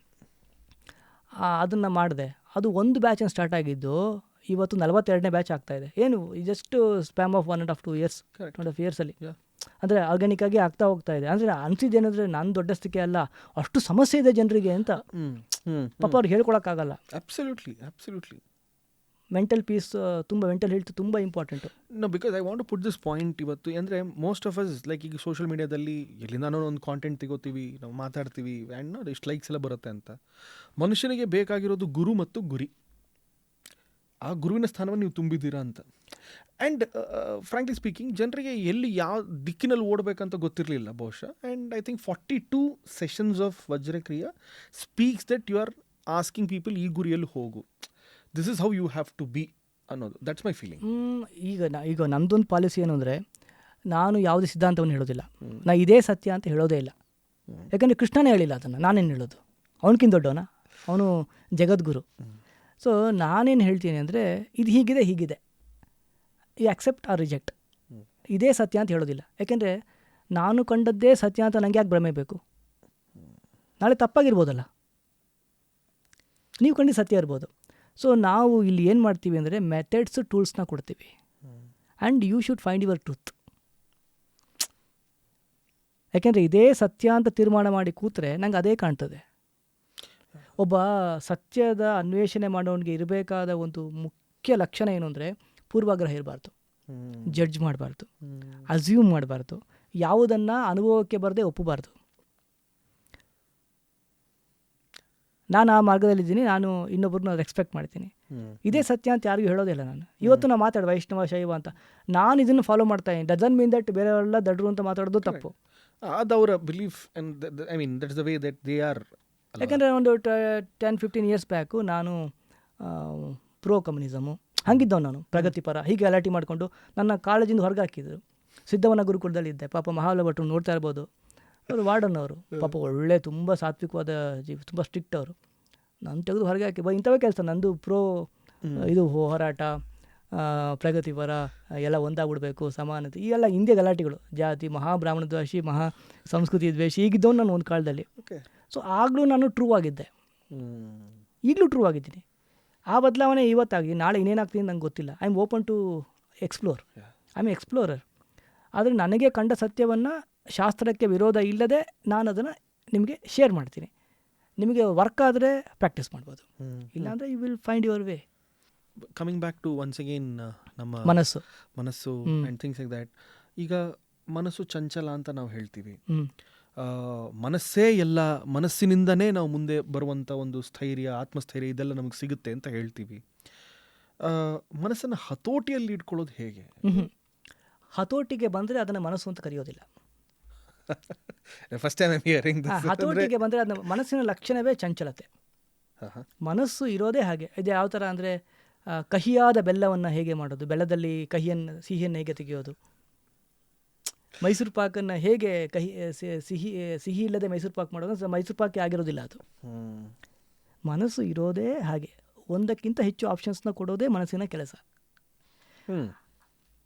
ಅದಕ್ಕೆ ನಮ್ಮಲ್ಲಿ ಒಂದು ಮಾತಿದೆ, ಶಿವನನ್ನು ಮನೋಕಾರಕ ಅಂತ, ಮನೋನಿಯಾಮಕ ಅಂತ ಕರಿತೀವಿ. ಈ ಪಂಚಭೂತವನ್ನು ಭೂತನಾಥ ಅಂತಲೂ ಕರಿತೀವಿ. ಇದೆಲ್ಲ ಅವನ ಅಧೀನದಲ್ಲೇ ಬರ್ತದೆ. ಈ ಶುದ್ಧಿಯನ್ನೆಲ್ಲ ಮಾಡಿಕೊಂಡು ಶಿವನಲ್ಲಿ ಶರಣ ಆಗಬೇಕು, ಶಿವನ ಉಪಾಸನೆಯನ್ನು ಮಾಡಲೇಬೇಕು ಪ್ರತಿಯೊಬ್ಬರು. ಅದು ದೊಡ್ಡ ತಪ್ಪು ಪರಿಕಲ್ಪನೆ. ವೈಷ್ಣವರು ಶಿವನ ಪೂಜೆ ಮಾಡೋದಿಲ್ಲ, ಹಾಗೆಲ್ಲ ಇಲ್ಲ. ಹಾಗೆ ನೋಡಿದ್ರೆ ಹೇಳ್ತಾನೆ, ಸಹಸ್ರನಾಮ ತತ್ತುಲ್ಯಂ ರಾಮನಾಮ ವರಾಣನೆ ಅಂತ ಪಾರ್ವತಿಗೆ ಅವನೇ ಹೇಳ್ತಾನೆ, ರಾಮನಾಮ ಉಪದೇಶ ಕೊಡ್ತಾನೆ. ಅವನು ನಿರಂತರ ರಾಮನಾಮದ ಅನುಷ್ಠಾನವನ್ನು ಮಾಡ್ತಾನೆ. ಈಗ ಒಂದು ಚಂದ ಮಾತಿದೆ, ಮೊನ್ನೆ ಯಾರೋ ಸಾಧಕರು ಹೇಳಿದ್ದು, ನಾನಲ್ಲ, ಅವ್ರ ಮಾತು ನಿಮ್ಗೆ ಹೇಳ್ತಾ ಇದ್ದೀನಿ ನಾನು. ತುಂಬ ಪ್ರಾಮಾಣಿಕವಾದ ಸಾಧಕರು, ಮಹಾಮಂಡಲೇಶ್ವರರು, ಆ ಮಟ್ಟದಲ್ಲಿರುವ ಪ್ರಾಮಾಣಿಕವಾದ ವ್ಯಕ್ತಿ. ಅವರೊಂದು ಮಾತು ಹೇಳಿದರು, ಶಿವ ಹಾಲ ವಿಷವನ್ನು ಕುಡಿದು ಸಾಯೋ ಅಷ್ಟು ದುರ್ಬಲ ಅಲ್ಲ ಅವನು, ಮಹಾಕಾಲ ಅವನು. ಅವನನ್ನು ಕೊಂದು ಹಾಕುವ ವಿಷಯ ಜಗತ್ತಿನಲ್ಲಿ ಯಾವುದಿದೆ. ಆದರೂ ಯಾಕೆ ಗಂಟ್ಲಲ್ಲಿ ಇಟ್ಕೊಂಡು ನೀಲಕಂಠ ಆದ ಅಂದರೆ, ಶಿವನ ಹೃದಯದಲ್ಲಿ ರಾಮ ಯಾವಾಗಲೂ ಇರ್ತಾನೆ, ರಾಮ ಕೋಮಲ, ರಾಮನಿಗೆ ತೊಂದರೆ ಆಗಬಾರ್ದು ಅಂತ ಇಲ್ಲೇ ವಿಷವನ್ನು ನಿಲ್ಲಿಸ್ಕೊಂಡ ಅಂತ. ಎಂಥ ಒಂದು ಮಾತದು. ಅದು ಇದೆಯೋ ಇಲ್ಲೋ, ಐತಿಹಾಸಿಕವೋ ಪೌರಾಣಿಕವೋ ಗೊತ್ತಿಲ್ಲ, ಬಟ್ ಆ thought it self how beautiful ಅಂತ ಹೇಳಿದ್ ನಾನು ನಿಮಗೆ. ಅಂದರೆ this is also little bit of management lesson ಆಯ್ತಾ ಇದ್ರಲ್ಲ. ಅಂದರೆ ನಾನು ಆ ಥರ ಅದನ್ನು ನೋಡ್ತೀನಿ. ಅಂದರೆ ಶಿವ ಎರಡು ಕಡೆ ಇದಾಗಬೇಕಾದ್ರೆ ವಿಷವನ್ನು ಕುಡಿದು ಇಲ್ಲಿ ತಾನೇ ಇದನ್ನು ಕೊಡಬೇಕಾದ್ರೆ ಎಲ್ಲೋ ಒಂದು ಕಡೆ ನಮಗೆ ಆ್ಯಸ್ ಅ ಲೈಫ್ ಲೆಸನ್ ಅವ್ರು ಏನು ಹೇಳ್ಕೊಡ್ತಾರೆ ಅಂತ ಹೇಳಿದ್ರೆ, ಸ್ಯಾಕ್ರಿಫೈಸಸ್ಗಳು ಯಾವ ರೀತಿಯಾಗಿ ಮಾಡುವಂಥದ್ದು, ಅಥವಾ to lead a life in a very richest way, ಅದನ್ನು ಹೇಳ್ಕೊಡುವಂಥ ಒಂದು ದಾರಿಯಲ್ಲಿ ನಾನು ನೋಡ್ತೀನಿ. Is this right? ಅದೇ ಇನ್ನೊಂದು ಅರ್ಥ ಏನಂದರೆ, ಹೃದಯ ಡಸ್ಟ್ಬಿನ್ ಅಲ್ಲ ಅಂತ. Very simple. ಡಸ್ಟ್ಬಿನ್ ಅಲ್ಲ ಅಂತ. ಅಲ್ಲಿ ಪ್ರೀತಿ ಇರಬೇಕು, ವಿಶ್ವಾಸ ಇರಬೇಕು, ಸಹಬಾಳ್ವೆ ಇರಬೇಕು, ನೆಮ್ಮದಿ ಇರಬೇಕು. ಯಾಕೆಂದರೆ ವಿಷ ಅನ್ನೋದು ಅದೇ. ಜಗತ್ತು ನನ್ನ ಬಗ್ಗೆ ನಿಮ್ಮ ಬಗ್ಗೆ ಏನು ಮಾತಾಡತ್ತೆ ಅನ್ನೋ ನಮ್ಮ ಕಂಟ್ರೋಲಿಲ್ಲ, ಹೌದಾ? ಜಗತ್ತು ರಾಮಕೃಷ್ಣ ಬುದ್ಧ ಬಸವನ್ನೇ ಬಿಟ್ಟಿಲ್ಲ, ಇನ್ನು ನಮ್ಮನ್ನು ಬಿಡ್ತಾರ? ಬಟ್ ಆದರೆ ಅದು ಒಳಗೆ ಹಾರ್ಟಿಗೆ ತೊಗೋಬಾರ್ದು ನಾವು. Go on. ಅಂದರೆ ಸಿಚುವೇಶನ್ ನಮ್ಮ ಕೈಯಲ್ಲಿಲ್ಲ, ಸಫರ್ ಆಗ್ತೀಯಾ ಇಲ್ವೋ ಅನ್ನೋದು ನಮ್ಮ ಕೈಲಿರುತ್ತೆ. Due correct. It is how you take the situation. ಯಾರೋ ಒಂದೇನು ಹೇಳಿದ್ರ ಅಂತ ಯು ವಿಲ್ ಸಫರ್, ಅದನ್ನು ಬಿಟ್ಟರೆ you will come out of it. ಈಗ ನಾನೀಗ ಈ ಬಟ್ಟೆ ಹಾಕಿದ್ದೀನಿ, ನೀವು ಯಾಕೆ ಕೆಂಪು ಬಟ್ಟೆ ಹಾಕಿದ್ದೀರಾ ಅಂದರೆ ನಾನು ವಾದ ಮಾಡೋದು, ಇಲ್ಲ ಕೆಂಪಿಲ್ಲ ಇದು ಅಂತ. ಅಯ್ಯೋ ಪಾಪ ಅವನು ಅನ್ಬೇಕಷ್ಟೇ. ಯಾಕೆ ನಮ್ಗೇನೋ ನಂಗೆ ಗೊತ್ತಾನೆ, ಇದು ನೀಲಿ ಅಂತ ಗೊತ್ತು. ಇಲ್ಲ ಕಪ್ಪು ಹಾಕಿದ್ಯಾ ಅಂದರೆ ಅಯ್ಯೋ ಪಾಪ ಇಷ್ಟು ಚಿಕ್ಕ ವಯಸ್ಸಲ್ಲೇ ಕಣ್ಣಿನ ಸಮಸ್ಯೆ ಬಂದಿದೆಯಲ್ಲ, ಅನುಕಂಪ ಪಡಬೇಕಷ್ಟೆ. ಅರ್ಥ ಆಗ್ತೀಯ? ಈಗ ನಾನು ಒಳ್ಳೆಯವನಾಗಿರೋದಕ್ಕೂ ನಿಮಗೆ ಒಳ್ಳೆಯವನಾಗಬೇಕು ಅಂತ ಬಯಸೋದಕ್ಕೂ ತುಂಬ ವ್ಯತ್ಯಾಸ ಇದೆ. ಸೊ ನಾನು ಒಳ್ಳೆಯವನಾಗಿ ಬದುಕಬೇಕು ಅನ್ನೋದು ನನ್ನ ಶಕ್ತಿ, ನಿಮಗೂ ಒಳ್ಳೆಯವನಾಗಿ ಕಾಣಿಸಿಕೊಳ್ಳಬೇಕು ಅನ್ನೋದು ದೌರ್ಬಲ್ಯ. That's a weakness. ಕರೆಕ್ಟ್, ಅದು ವೀಕ್ನೆಸ್. ನಾವು ಈ ಇಂಟರ್ವ್ಯೂನ ಮೊದಲಲ್ಲಿ ನಾವೊಂದು ಮಾತನ್ನು ನೀವು ಹೇಳಿದ್ರಿ, ಶಿವ ಅಂತ ಹೇಳಿದ್ರೆ ಶಿವ ಆ್ಯಂಡ್ ವಿಷ್ಣು ಬಗ್ಗೆ ಮಾತಾಡಬೇಕಾದ್ರೆ ಏನು, ಶಿವ ಅಂದರೆ ಶುಭಕಾರಕ, ಶುಭಂ ಹೌದು ಅಂತ. ಬಟ್ ಈಸ್ ಆಲ್ಸೋ ಡಿಸ್ಟ್ರಾಯರ್ ಅಲ್ವಾ? ಹೌದು. ಸೊ ಡಿಸ್ಟ್ರಕ್ಷನ್ಗಿಂತ ಶುಭ ಏನಾದ್ರು ಇದೆಯಾ? ಈಗ ಒಂದು ಕೆಲಸ ಮಾಡೋಣ, ನಿಮಗೀಗ XYZ ಒಂದು 16 ವರ್ಷ, ನಿಮಗೆ 16 ವರ್ಷ ನಿಮಗೆ ಅಲ್ಲ. ಓಕೆ, ಎಷ್ಟೋ ಒಂದು XYZ. I am in the new 20s, 40. Okay, done. ನೀವು ಪರವಾಗಿಲ್ಲ, 60 ವರ್ಷ 16 ಅಂತ ಕಳ್ತಾರೆ ಈಗ. ಸೊ ಆರ್ ಮೆಚ್ಯೂರ್ಡ್ ಆಗಿ ನೋಡಿದ್ರೆ. ಈಗ ನಿಮ್ಗೆ 40 ವರ್ಷ, ನಾನು ನಿಮಗೆ ಒಂದು ವರ ಕೊಡ್ತೀನಿ, ನಿಮಗೆ ಸಾವೇ ಇಲ್ಲ, ಆಯಿತಾ? ಒಂದು 100 ವರ್ಷ 80 ವರ್ಷ ಸಾವಿಲ್ದಿರೋದು ವರನ ಶಾಪನ? ಶಾಪನೆ ಅಲ್ವಾ? ಕೈ ಕಾಲು ಮಾತು ಕೇಳಲ್ಲ, ಊಟ ಮಾಡಿದ ಜೀರ್ಣ ಆಗಲ್ಲ, ಅಲ್ವಾ? ಪಕ್ಕ ಇದ್ದವ್ರು ಮಾತು ಕೇಳಲ್ಲ, ನಡೆಯೋಕ್ಕಾಗಲ್ಲ. ಆ್ಯಕ್ಚುಲಿ ಮುಕ್ತಿ ಅದು. ಲಯ ಅನ್ನೋದು ಮುಕ್ತಿ. ಅರ್ಥ ಆಗ್ತಾ ಇದೆಯಾ ನಿಮಗೆ? ಓಕೆ. ಸಾವಿಲ್ಲದೆ ಇರೋದು ಶಾಪ ಅದು. ಅದಕ್ಕೆ ಕೃಷ್ಣ ಶಾಪ ಕೊಟ್ಟಿದ್ದು ಚಿರಂಜೀವಿ ಆಗು ಅಂತ. ಸಾವಿಲ್ಲದೆ ಇರೋದು ಶಾಪ ಅದು ಅಲ್ವಾ? ಹೌದು ಹೌದು. ಆ್ಯಕ್ಚುಲಿ ಅದು ಶಿವನ ಅನುಗ್ರಹ. ಅದು ಲಯ ಅನ್ನೋದು. ಬಂದದ್ದು ಹೋಗ್ಬೇಕು ವಾಪಸ್ಸು, ಹೊಸ ಬಾಡಿ ಸಿಗುತ್ತೆ. ಕರೆಕ್ಟ್. ಈಗ ಅಮ್ಮ, ನೀವು ಆಟಾಡ್ತಾ ಇರ್ತೀರಿ, ಚಿಕ್ಕ ಸೈಕಲ್, ಡೋಬಿ ಸೈಕಲ್ ಅಂತ ನಾವು ಚಿಕ್ಕ ವಯಸ್ಸಲ್ಲಿ ಓಡಿಸ್ತಾ ಇದ್ವಿ ಅಲ್ವಾ? ದೊಡ್ಡ ಕನಸೋದು ನಮ್ಮ ಲೈಫಲ್ಲಿ ಒಂದು ಇರಬೇಕು ಅಂತ. ನೀವೊಂದು 10 ವರ್ಷ ಆದಾಗ ಅದನ್ನ ಕಿತ್ಕೊಳ್ತಾಳೆ. ಅದನ್ನು ಕಿತ್ಕೊಂಡು ಇನ್ನೊಂದು ದೊಡ್ಡ ಸೈಕಲ್ ಕೊಡ್ತಾಳೆ. ಅವ್ಳು ಕಿತ್ಕೊಳ್ಳೇ ಇಲ್ಲ ಅಂದರೆ ಅದು ಹೆಂಗೆ ಇನ್ನೊಂದು ಸೈಕಲ್ ಕೊಡ್ಲಿಕ್ಕಾಗತ್ತೆ ನಿಮ್ಮ ಕೈಯಲ್ಲಿ? ಪ್ರಕೃತಿ ನಿಮ್ಮಿಂದ, ನಿಮ್ಮ ಬದುಕಿಂದ, ನಿಮ್ಮ ಜೀವನದಿಂದ ಒಂದನ್ನು ಕಿತ್ಕೊಳ್ತಾ ಇದೆ ಅಂದರೆ ಇನ್ನೊಂದು ಏನೋ ಕೊಡ್ಲಿಕ್ಕೆ ತಯಾರಾಗ್ತಾ ಇದೆ ಅಂತ ಅರ್ಥ. ನೀವು ಹಳೆಯದನ್ನು ಕೊಡಲಿಕ್ಕೆ ತಯಾರೇ ಇಲ್ಲ ಅಂದರೆ ಹೊಸ ಸಿಗೋದಿಲ್ಲ. ನಾವು ಪ್ರಾಮಾಣಿಕವಾಗಿದ್ದು, ಸರಿಯಾಗಿದ್ದು, ಕೆಲವೊಮ್ಮೆ ರಿಲೇಷನ್ಶಿಪ್ಪು ಅದೇ ಪ್ರಾಬ್ಲಮ್ ಜನರದ್ದು. ಅವ್ರು ಬಿಟ್ಟೋದ್ರು, ಇವ್ರು ಬಿಟ್ಟೋದ್ರು, ಅವ್ರು ಇಲ್ಲದೆ ಬದುಕೋಕ್ಕಾಗಲ್ಲ ಅಂತ. ಈಗ ನಾವು ಪ್ರಾಂಪ್ಟಾಗಿರ್ತೀರಿ, ನೀವು ಪ್ರಾಮಾಣಿಕವಾಗಿ ಒಂದು ಕಡೆ ಕೆಲಸ ಮಾಡ್ತಿರ್ತೀರಿ, ಆದರೂ ಅಪವಾದ ಬಂದು ನಿಮ್ಮನ್ನು ಕೆಲಸದಿಂದ ತೆಗೆದುಹಾಕಿದ್ರು. ನೀವು ಪ್ರಾಮಾಣಿಕವಾಗಿ ಪ್ರೀತಿ ಮಾಡ್ತಿರ್ತೀರಿ, ಆದರೂ ಭಿನ್ನಾಭಿಪ್ರಾಯ ಮಾಡ್ಕೊಂಡು ನಿಮ್ಮನ್ನೊಬ್ಬರು ಬಿಟ್ಟೋದ್ರು ಅಂದರೆ ಪ್ರಕೃತಿ ನಿಮಗೆ ಅದಕ್ಕಿಂತ ಒಳ್ಳೆಯದನ್ನು ಕೊಡಲಿಕ್ಕೆ ಪ್ಲ್ಯಾನ್ ಮಾಡಿದೆ ಅಂತ ಅರ್ಥ. ಆದರೆ ಅದನ್ನು ನಾವು ಬಿಡೋದೇ ಇಲ್ಲ, ಅದನ್ನೇ ನೋಡ್ತಾ ಇದ್ದೀನಿ ಅಂದರೆ ಮುಂದೆ ಬಂದಿದ್ದನ್ನು ನಾವು ಸ್ವೀಕಾರ ಮಾಡೋಕ್ಕೆ ತಯಾರಿಲ್ಲ ಅಂತ. ಬಟ್ ಅದು ಕಿತ್ಕೊಂಡಿದ್ದ ತಕ್ಷಣ ಇನ್ನೊಂದು ಮುಂದೆ ತಯಾರಾಗಿ ನಿಂತಿರುತ್ತೆ ನಮಗೆ. ಅರ್ಥ ಆಗ್ತಾ ಇದೆಯಾ? ನಿಮಗೆ ಮಿಡ್ಲ್ ಸ್ಕೂಲ್ ಆದ ತಕ್ಷಣ ಅಮ್ಮ ಚಡ್ಡಿನ ಕಿತ್ತು ಬಿಸಾಕ್ತಾಳೆ. ಚಡ್ಡಿನೇ ಬೇಕು ಅಂದರೆ ಪ್ಯಾಂಟ್ ಸಿಗೋಲ್ಲ ಅಲ್ವಾ? ಚಡ್ಡಿನೇ ಬೇಕು ಅಂದರೆ ಚಡ್ಡಿ ಹಾಕೊಂಡೇ ಇರಬೇಕು ಲೈಫ್ ಲಾಂಗು. ಪ್ಯಾಂಟ್ ಬೇಕು ಅಂದರೆ ಚಡ್ಡಿ ಬಿಡೋ ಕಡಿ ಇರಬೇಕು. ಹಾಗೆ ನಾವು ಸರಿಯಾಗಿದ್ದು ಪ್ರಕೃತಿ ನಮ್ಮಿಂದ ಕಿತ್ಕೊಂಡು ಲಯ ಅನ್ನೋದು ಅದಕ್ಕಿಂತ ಒಂದು ಬ್ಯೂಟಿಫುಲ್ ಕಾನ್ಸೆಪ್ಟೇ ನಂಗೆ ಯಾವುದು ಕಾಣ್ತಾ ಇಲ್ಲ. Looking destruction as a positive, ಅಂದರೆ ಪಾಸಿಟಿವ್ ಅನ್ನೋದಕ್ಕಿಂತ ಅದನ್ನು ಒಂದು ವಿಭಿನ್ನ ರೀತಿಯಾಗಿ ವರ್ಣೀಕರಣ ಮಾಡಿರೋದು ಇಸ್ ಆ್ಯಕ್ಚುಲಿ ಐ ಥಿಂಕ್. ಮತ್ತು ಯಾವುದೂ ಇಲ್ಲದೆ ಹೋಗೋದೇ ಇಲ್ಲ, ಅದು ರೂಪಾಂತರ ಆಗ್ತದೆ. ಜಗತ್ತಿನಲ್ಲಿ ಯಾವುದೂ ಇಲ್ಲದೆ ಸಂಪೂರ್ಣವಾಗಿ ಹೋಗೋದೇ ಇಲ್ಲ, ಎಲ್ಲವೂ ರೂಪಾಂತರ ಆಗುತ್ತೆ, ಇನ್ನೊಂದು ರೂಪವನ್ನು ಪಡ್ಕೊಳ್ತದೆ ಅದು. You cannot destruct anything and you cannot create anything. Everything always exist. So before we end the interview, ಇಲ್ಲಿ ನಮ್ಮ ಯಾರು ಈ ಒಂದು ಇಂಟರ್ವ್ಯೂನ ಯಾರು ನೋಡ್ತಾ ಇದ್ದಾರೆ ಅವರಿಗೆ ಒಂದು ಸಂದೇಶನ ಕೊಡಬೇಕಂತಿದ್ರೆ, we have spoken about a lot of things. ಅಂದರೆ ಸರಳವಾಗಿ I am very happy that ಈ ಥರ ಓಕೆ ಸೈಕಲ್ ಎಕ್ಸಾಂಪಲ್ ಕೊಟ್ರಿ, ಪ್ಯಾಂಟದ್ದು ಕೊಟ್ರಿ, talking about sweets that were kept right in front. ತುಂಬ ಮನಕ್ಕೆ ಒಬ್ಬ ಕಾಮನ್ ಮ್ಯಾನಿಗೆ ಅರ್ಥ ಆಗುವ ರೀತಿಯಲ್ಲಿ without touching upon too many things ನಾವು ಒಂದು ಮಾತಾಡಿದ್ವಿ. ಬಟ್ ಕೆಲವೊಂದು ಟೇಕ್ ಅವೇಸ್ ಇರುತ್ತೆ.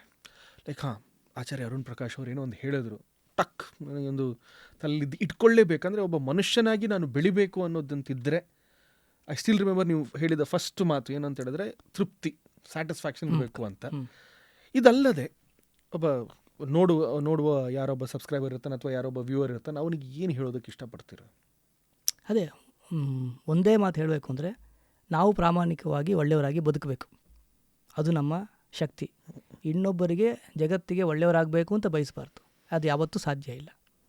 ನೀವು ಏನೇ ಮಾಡಿದರೂ 4 ಜನ ಅದಕ್ಕೆ ಜೈಕಾರ ಹಾಕ್ತಾರೆ, ಇನ್ನು 4 ಜನ ಅದನ್ನು ತಪ್ಪು ಅಂತ ಹೇಳ್ತಾರೆ, ಅದು ಆಗ್ತಾನೇ ಇರ್ತದೆ. ಸೊ ನಾವು ಪ್ರಾಮಾಣಿಕವಾಗಿ ಬದುಕಬೇಕು, ಪ್ರಾಮಾಣಿಕವಾಗಿ ಎಲ್ಲರೂ ಒಟ್ಟಿಗೆ ಸರಿಯಾಗಿರ್ತಾ ಹೋಗಬೇಕು. ಬಿಟ್ಟರೆ ಮನಸ್ಸು ಡಸ್ಟ್ಬಿನ್ ಅಲ್ಲ, ಅದನ್ನು ಹಗುರವಾಗಿ ಇಟ್ಕೋಬೇಕು. ಅಲ್ಲಿ ಪ್ರೀತಿ ಮತ್ತು ಭಗವಂತನಿಗಿರೋ ಜಾಗ, ಶಿವಂತರ ಅದು ಇಲ್ಲೆಂಚಿರಬೇಕು, ಕೆಳಗೆ ಇಳಿಬಾರ್ದು. ಶಿವನಿಂದ ಕಲಿಯುವ ಪಾಠ ಅದು. ಎಂಥದೇ ಕಹಿ ಘಟನೆಗಳಾಗ್ತಾ ಇರ್ತದೆ, ಯಾರೋ ಬರ್ತಾರೆ ಯಾರೋ ಹೋಗ್ತಾರೆ, ಎಲ್ಲವೂ ಬದಲಾಗ್ತಾ ಇರ್ತದೆ. ಆ ಲಯವನ್ನು ಅಲೋ ಮಾಡಬೇಕು. ಕಳ್ಕೊಳ್ಳುವ ಭಯವೇ ಇರಬಾರ್ದು. ಯಾಕೆಂದರೆ ಒಂದನ್ನು ಕಳ್ಕೊಂಡ್ರೆ ಮಾತ್ರ ಇನ್ನೊಂದು ಸಿಗ್ತದೆ. ಹಾಗೆ ಅಂತ ನಾವು ದುರಹಂಕಾರ ಮಾಡಿ ಗ್ರ್ಯಾಟಿಟ್ಯೂಡ್ ಇಲ್ಲದೆ ಬದುಕಬಾರ್ದು. ನಾವು ಪ್ರಾಮಾಣಿಕವಾಗಿ ಪ್ರತಿಯೊಂದು ವಸ್ತುವನ್ನು ಪ್ರೀತಿಯಿಂದ ಬರಮಾಡಿಕೊಂಡು ಗ್ರ್ಯಾಟಿಟ್ಯೂಡ್, ಯಾವುದನ್ನು ಗ್ರ್ಯಾಂಟೆಡ್ ಆಗಿ ತೊಗೋಬಾರ್ದು. ಅದೇ ಥರ ನಮ್ಮನ್ನು ಇನ್ನೊಬ್ಬರು ಗ್ರ್ಯಾಂಟೆಡ್ ಆಗಿ ತೊಗೊಳ್ಳೋ ಥರನೂ ಬದುಕಬಾರ್ದು.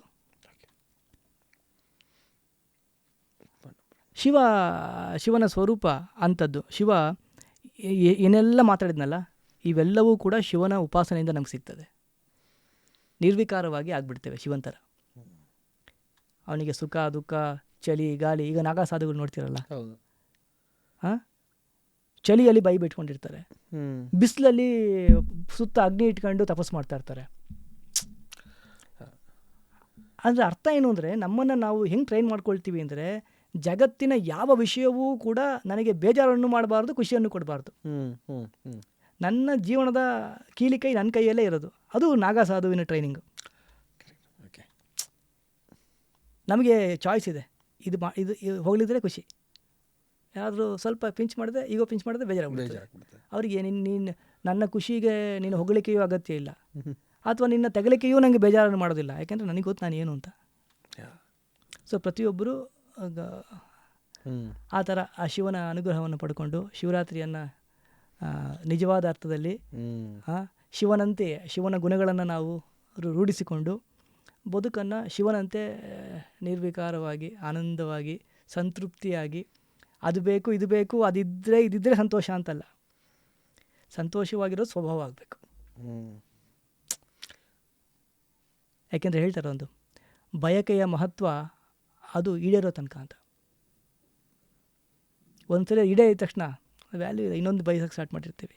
ಸೊ ಇವು ಆಲ್ವೇಸ್ ಪೋಸ್ಟ್ಪಾನ್, ಆನಂದವನ್ನು ಪೋಸ್ಟ್ಪಾನೇ ಮಾಡ್ತಿರ್ತೀವಿ ಲೈಫಲ್ಲಿ. ಹಾಗಾಗಬಾರ್ದು.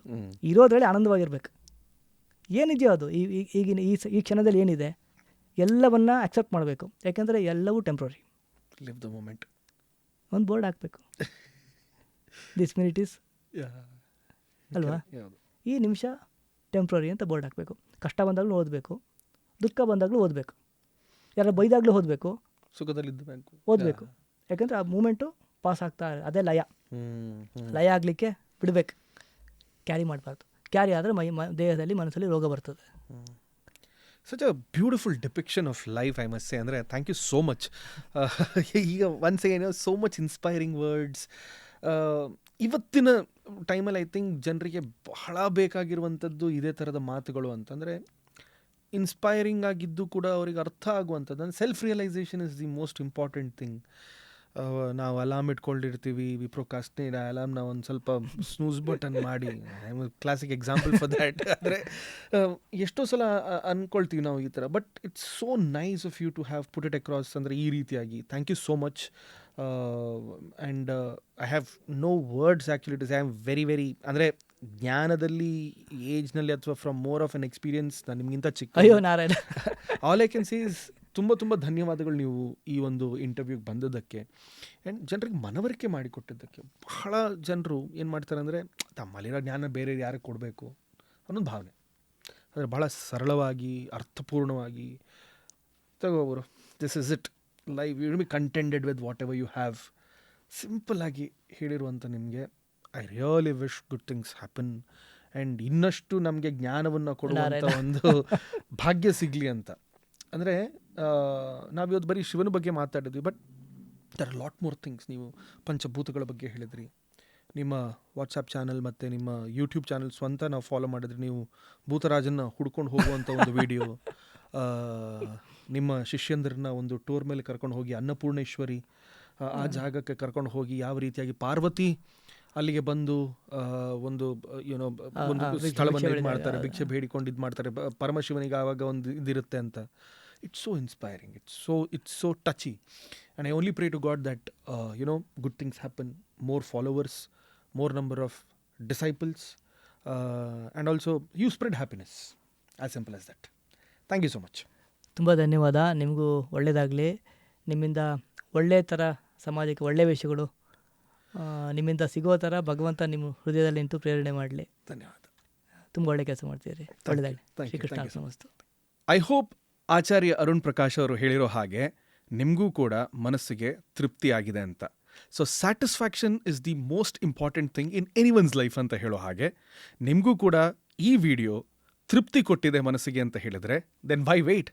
ಈ ಚಾನಲ್ನ ಸಬ್ಸ್ಕ್ರೈಬ್ ಮಾಡಿ, ಸ್ವಲ್ಪ ಪ್ರೀತಿ ತೋರಿಸಿ, ಈ ಕಾಂಟೆಂಟ್ನ ಶೇರ್ ಮಾಡಿ. ಅದೇ ರೀತಿಯಾಗಿ ಮತ್ತೊಂದು ವಿಡಿಯೋಗಾಗಿ ಇಲ್ಲೇ ಬಂದು ಮತ್ತೊಂದು ವಾರ ನೋಡ್ತಾ ಇರಿ. ಇದೇ ಥರದ ಕಾಂಟೆಂಟ್ಗಾಗಿ ಲೈಕ್, ಶೇರ್ ಆ್ಯಂಡ್ ಸಬ್ಸ್ಕ್ರೈಬ್.